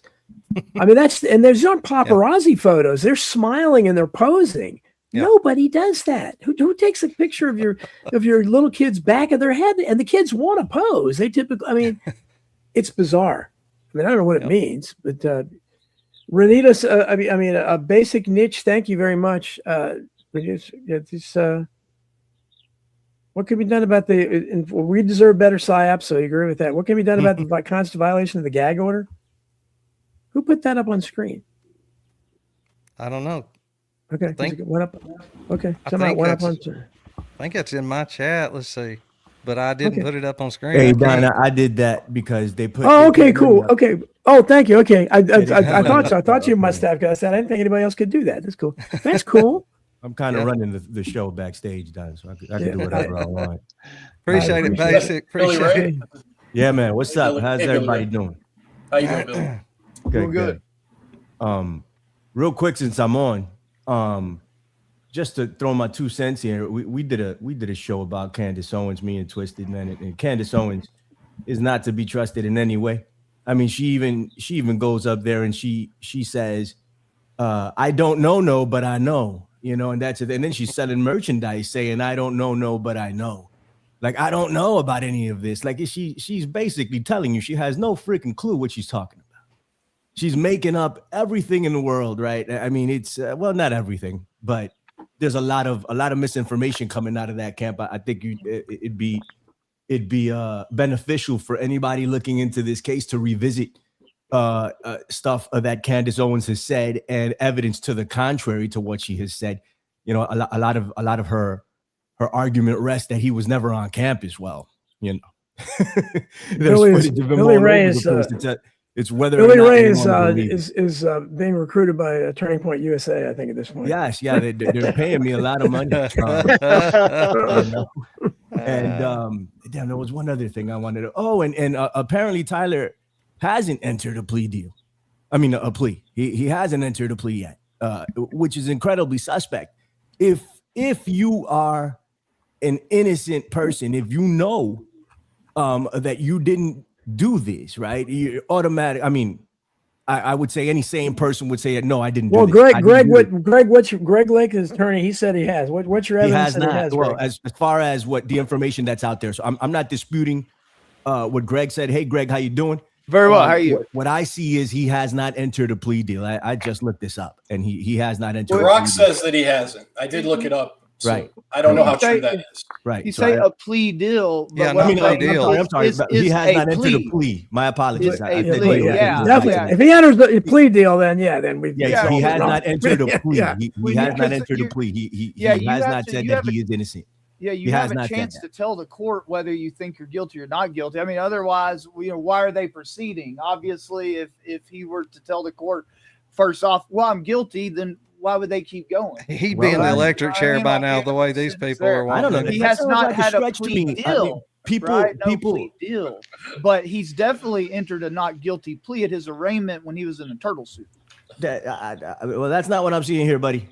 I mean, it is what it is. So like I said, they'd have him sentenced and in an electric chair by now. The day after the fatal shooting of Kirk, a close ally to President Trump, credited with helping, yada yada yada. Same thing. It just says he hasn't entered a plea. I added the deal part because it just came to mind that way, but it says he hasn't entered a plea. Yeah, I don't think we would be proceeding if he hadn't entered in a plea. I'll look it up though. All right. Well, we got my lovely friend Robin Lee. How you doing, Robin? What's going on? Hi, Don. Great show. I'm really enjoying listening to all your guests. My question, well, I kind of have a twofold. Do you think, I wonder if the panel thinks that Charlie knew what was going on with his organization? Like, did he understand the depth of the corruption and, his trusted allies, his bodyguards, just going rogue on him, one. And two, the other thing I think about is, Charlie and Trump were really good friends. And at least it was portrayed by the media that they are. And I wonder if your panel thinks that Trump knew what was going on and knew about the assassination. And I'm going to hang up and listen off air. Okay, Nutty Yahoo knew. Thanks. Thanks, Robin. Nutty Yahoo knew. Well, he denied it. Nobody accused him of it. Yeah, but he was the first one to let us know. Yeah, he denied it several times, and I didn't do it, so I don't know. I mean, it's just so it's terrible to think that, does your panel think that Charlie really built up the organization, or was he just the face of the organization? I think he was. Apparently, somebody took him under his wing. If I'm correct, a very wealthy businessman took him under his wing about 10 years ago. And then that's kind of when they went from more a political TPUSA to more religious based. If you look at the money starting from the beginning right up to the point where he meets So, Eric I Kirk. mean, do you guys think that Trump knew, or do you have any idea or an opinion about that? About the assassination? I can't say either way. I don't know about y'all. Can they hear? Yeah, no, I don't know. I guess they don't have. I mean, you know, What's if he up? did, he would say something really ridiculous probably about it. But I don't think He's in on the cover up. He's in on the Wasn't cover it up. I his know kids that. had more of a personal relationship with Charlie? Okay. Don Jr. versus I the Don. Yeah, well, Don Jr. was, you know, he's there saying the evidence is overwhelming too. I don't think that he knew ahead of time. Let me rephrase that. I have a feeling he probably has a good idea of who, how, and why this happened, though. Well, yeah, because they're saying, "Hey, man, you need to shut your mouth about, you know, those." The same one that went after him. Yeah. Yeah, Laura Trump is also on her show on Fox. I think it's Fox. She's come out recently and, you know, called everybody crazy for thinking that the official narrative isn't true. Mhm. So yep. Thank you very much, Elizabeth Minton. Thank you. And you had Cash Give me Patel space. come right out and say it. Basically, he called everybody anarchists. If Yeah, I have that video pulled up, Don, if you do want to watch it at some point. Yes, but I thought I'd teach you. Yeah, let's do it. Okay, Sure. let's. Here you go. Crazy You want it? eyes. Okay. Here's Cash Patel, just like, I don't know, like maybe within a month of it happening. Everybody's an anarchist. Here we go. As again with social media, when you have hysterical conspiracy theories filling the void, you're harming Charlie and his family and a rightful prosecution of his alleged assassin, who we have in custody, and rightly so, in my opinion. And if anyone helped him, do you think that we at this FBI are literally going to let them get away with it? Yeah. Not standing silent in the face of growing conspiracy theories.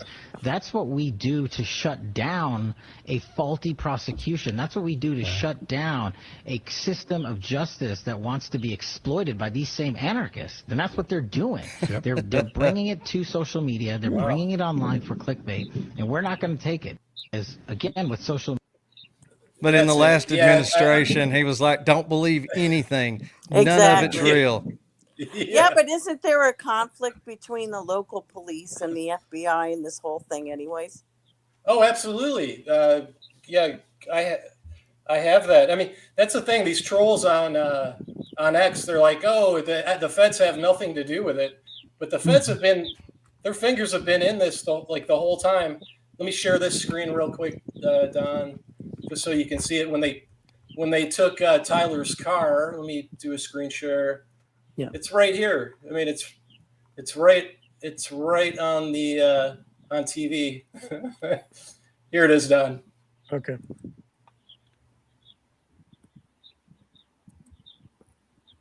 Right there. FBI, they seized the Dodge Challenger.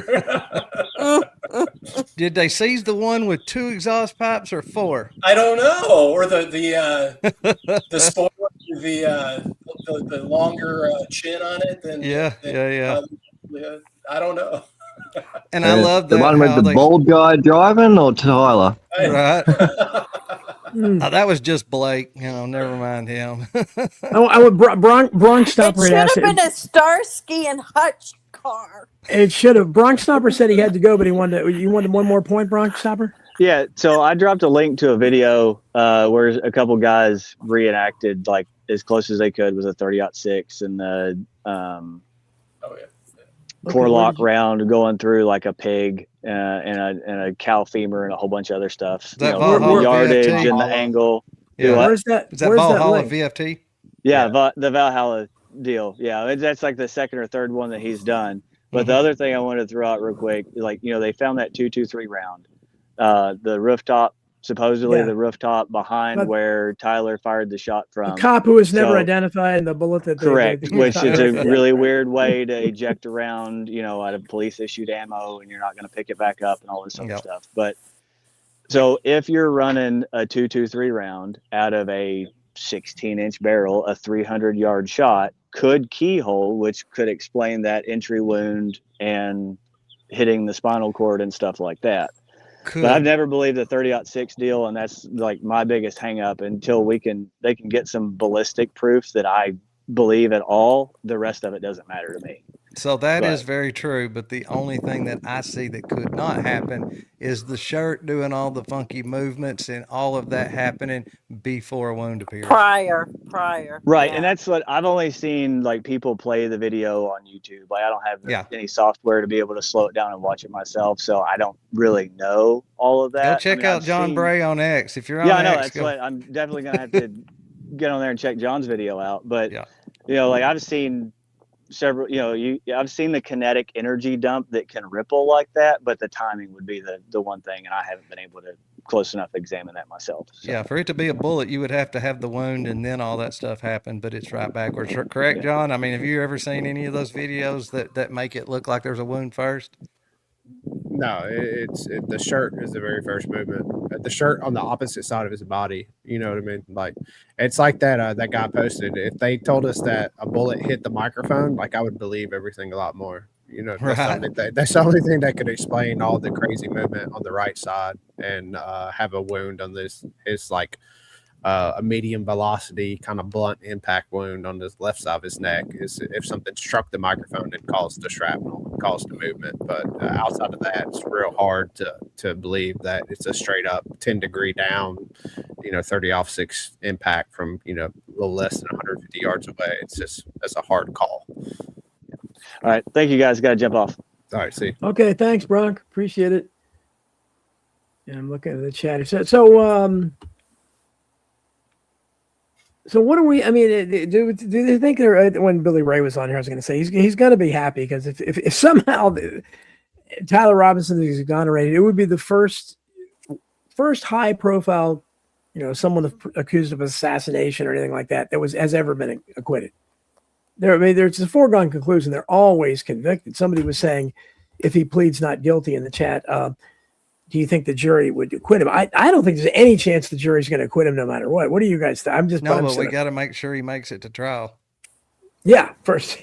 That's the first thing. Yeah, I think the evidence, like, I don't know. I think they're going to have to mess with the jury in order to not get an acquittal. I think if the defense attorneys were to show up and actually litigate the case how it should be, he should get an acquittal. But we'll see.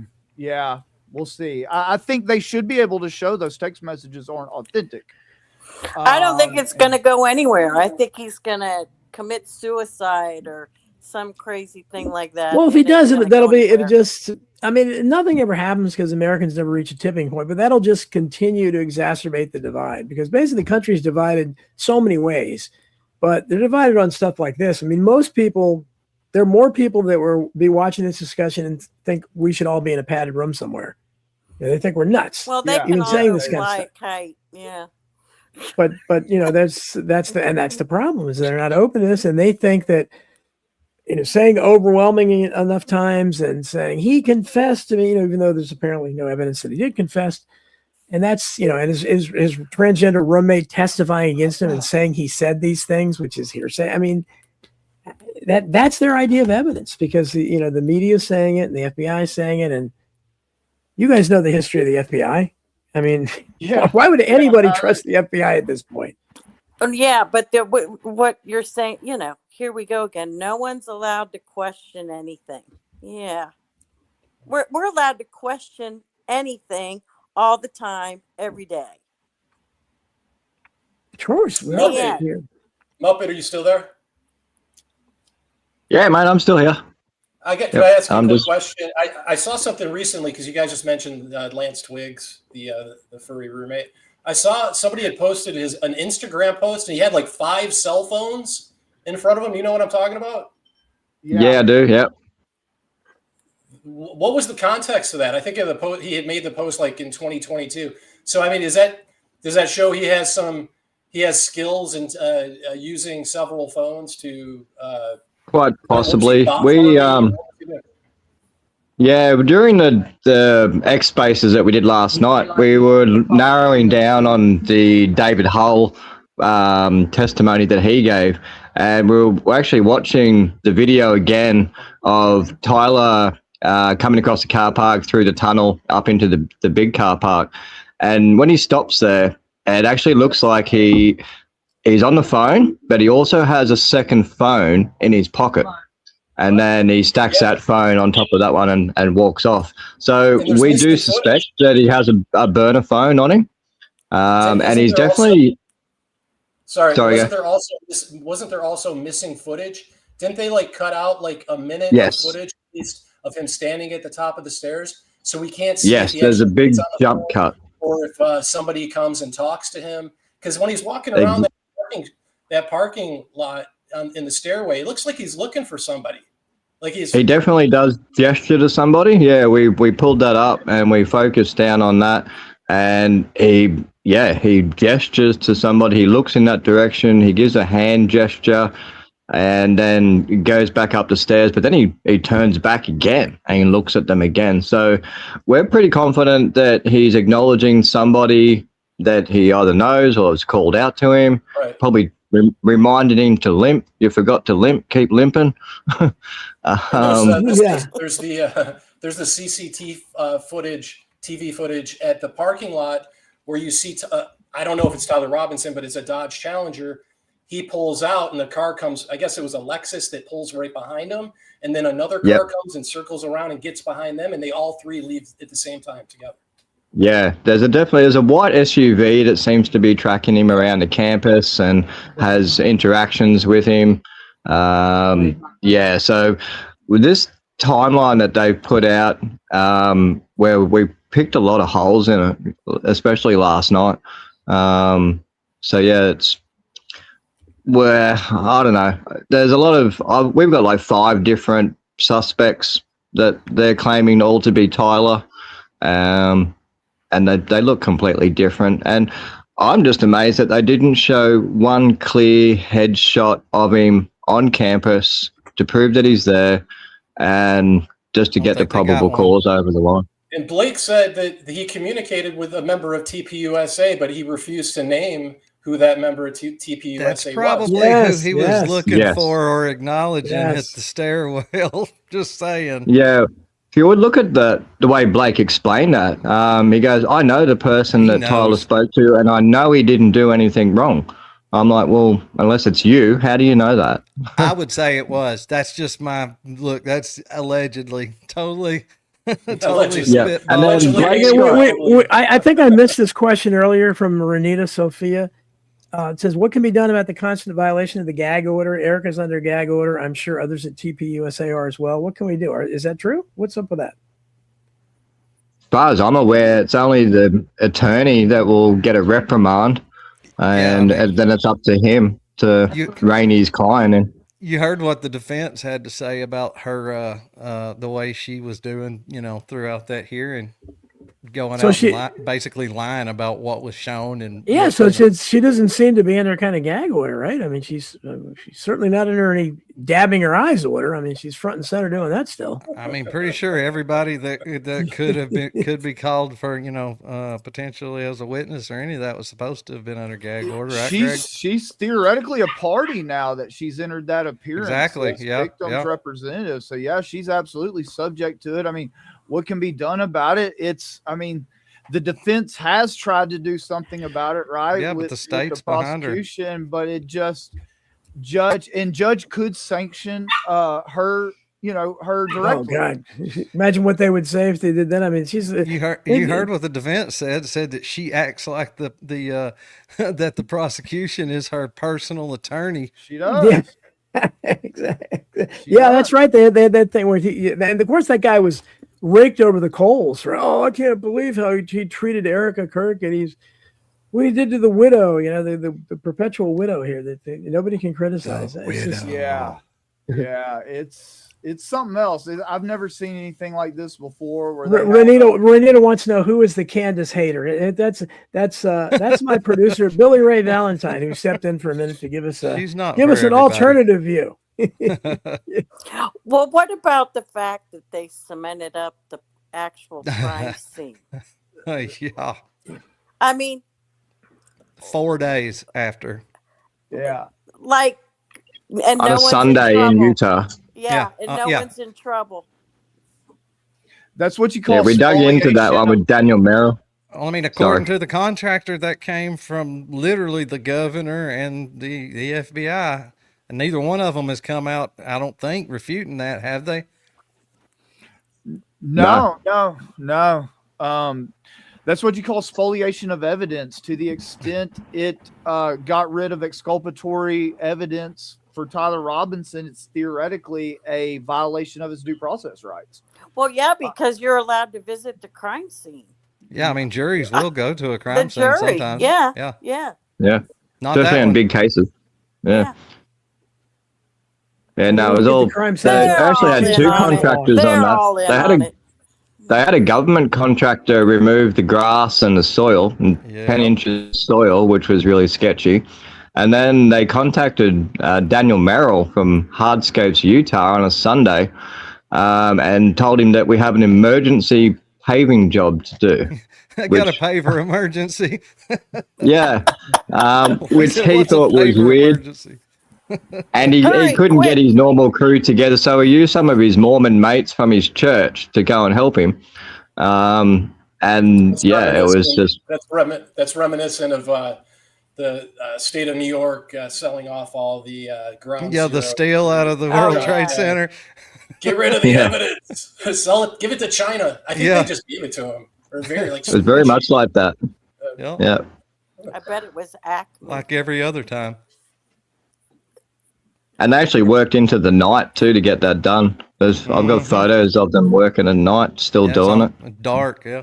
Yeah, no one thinks that's odd. No, that's just normal. Well, typically they wait a while. I mean, they carted away the debris at Oklahoma City, 9/11, obviously, Sandy Hook.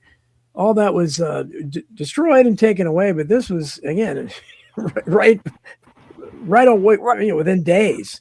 But right in your face. The whole thing is, this is just poking you right in the nose.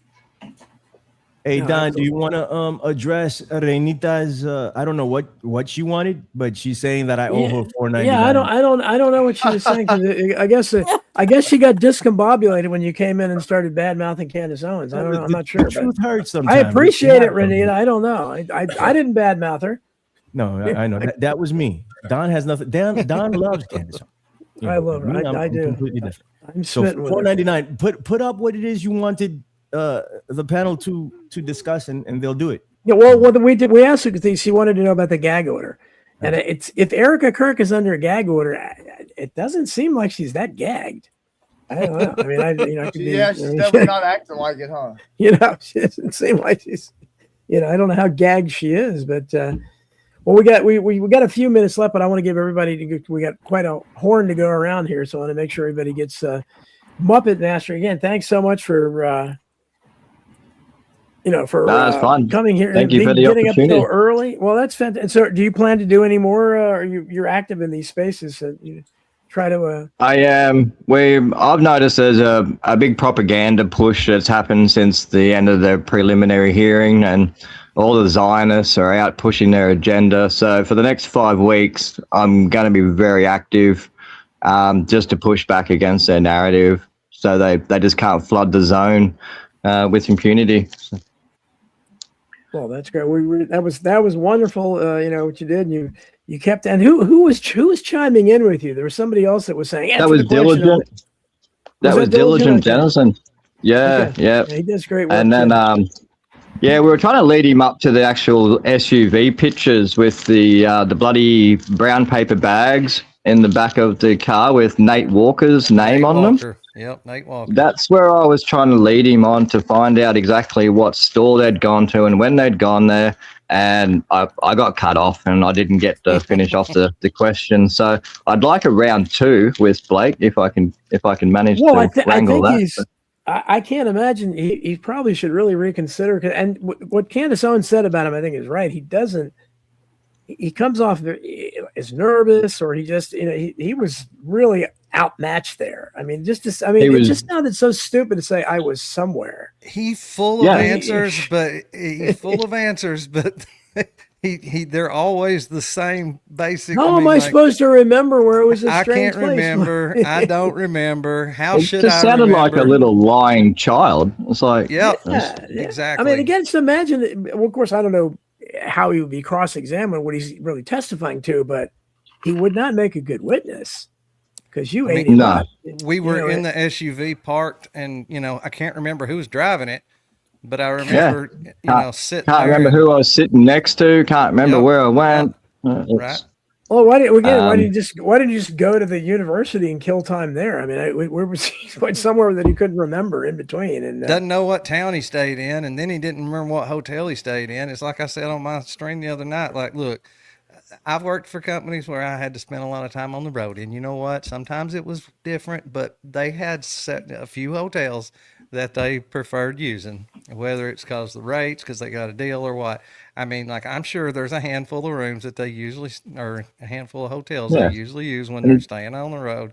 I mean, you can't tell me. And besides, And he changed that story too. If he had his He own said he room, was in he got an Orem. itinerary. Yeah, he said he stayed in Orem that night, and then he backtracked that, and now I'm back in Salt Lake City. Yeah, Orem just meant Utah. he thought that meant. I think the bigger question is, why did he even bother to be partake in this? It was why damage did he? control. They're out trying to do damage control, and They need somebody didn't else. pick a very good candidate. He flunked. They need Andrew Cole, but I'd like to see you get Andrew Cole. I'd like to grill him because he's big fish. Any links or anything you want to give out, Muppet? Anything to promote? I'd like people to actually look at the X space that we did last night, breaking down the timeline of David Hull's testimony. There's some really key features in that, and we probably missed some as well. We don't expect that we're going to pick up everything. More eyes on that, I think, the better. So that's Muppet's page in the share, Don, if you want to share it for his X page. Oh, did you put that? Okay, let me see. Hold on a second. Yeah, sure. I'm just a little account on X. We're not a huge account, but we've got massive amounts of data on this. I've got over 1 terabyte of data that we've collected in the last 10 months, and we're doing like 16-hour days just trying to nut this out. So we're very committed to it. We're not going anywhere. So if they're listening, just expect us. We're not going anywhere. I'll have to follow you. Follow Muppet Masher on X. Doing good work. I appreciate you being here, brother. No, I appreciate the opportunity, Don. Thank you. Okay, and let's see. We got Adam, the real one. Anything to any final words? Anything you need to promote? Well, my YouTube channel is it's the real one. It's the real one podcast _AT. And then my X is AdamTF _82. Did you, anything else you wanted to say? Did you get everything in that you wanted to say? If I start again, I probably won't stop. It was fun. I appreciate it. We'll have to do it Okay, again looks like sometime. Steve's sharing your thing again. There, okay, there you go. Oh yeah, there we go. There's the real one podcast. Okay, cool. Best looking logo on YouTube. There you go. Cool. Okay, so follow him there, and Jon Bray, again, thanks so much for being here. Any last words, and then anything you want to promote? If you got any interest in my work, follow the epicenter.com. It's basically my depository for all my files, my source, my code. It's an open source kind of a resource for anybody that has interest in the event. My socials, Jon Aaron Bray on X, Jon Aaron Bray on Instagram.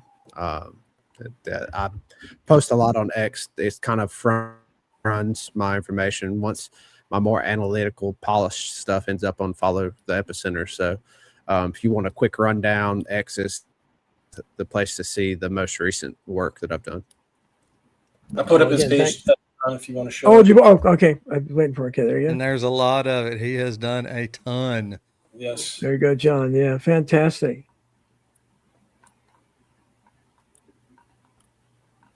Well, Candace Owens mentioned your name. That's something. So keep up the good work. Appreciate it. Thank you. Thanks for having me. Thanks. Well, thanks for being here. Greg Lake, Yeah. Anything? Any last words? Anything you want to promote? Yeah, thank y'all. Keep your eyes open on this. Thank y'all for coming. It's the Entheogenic Esquire YouTube channel. Feel free to go subscribe. We'd love to have you over there. A lot of the people you see here, particularly Adam, are on my channel quite frequently. And yeah, just search for the truth. Thank y'all for having me today. Okay. And I'm about to jump. I got some puppies to take care of. Okay, Greg. Thanks again, brother. Appreciate you being here. Yeah, man. Thanks, Greg. Thank y'all. God bless. Have a great weekend. And I'm sure we'll circle back around soon. You too. Thanks, Greg. I'll holler at you, All right. Greg. All right, brother. Good luck, y'all. See y'all. Okay, and Steve Cameron is the guy who really helped put this all together and got most of the people here. So, Steve, I really appreciate you doing that. You're doing great work yourself. Any final words and anything you want to promote? Yeah, thanks, Don. I shared my X page, it's in the share right now. If anyone wants to follow me, I'm at Steve Cameron PR1, and I'm also on YouTube at Steve Cameron Productions. If anybody would like to help and support my work, there's a book that the great Don Jeffries, he actually wrote the foreword to. It's called The Patient is Dying, and that is available on Amazon. Don wrote the foreword for that. I also have another book that I think a lot of people would like called, let me just take this share off real quick, Don. Just take 1 second. Okay, take the share. Okay. It's The Deputy Interviews, the true story of Roger Dean Craig. He was one of the witnesses that saw that Mauser on the 6th floor of the school book depository. The Deputy Interviews is available on Amazon.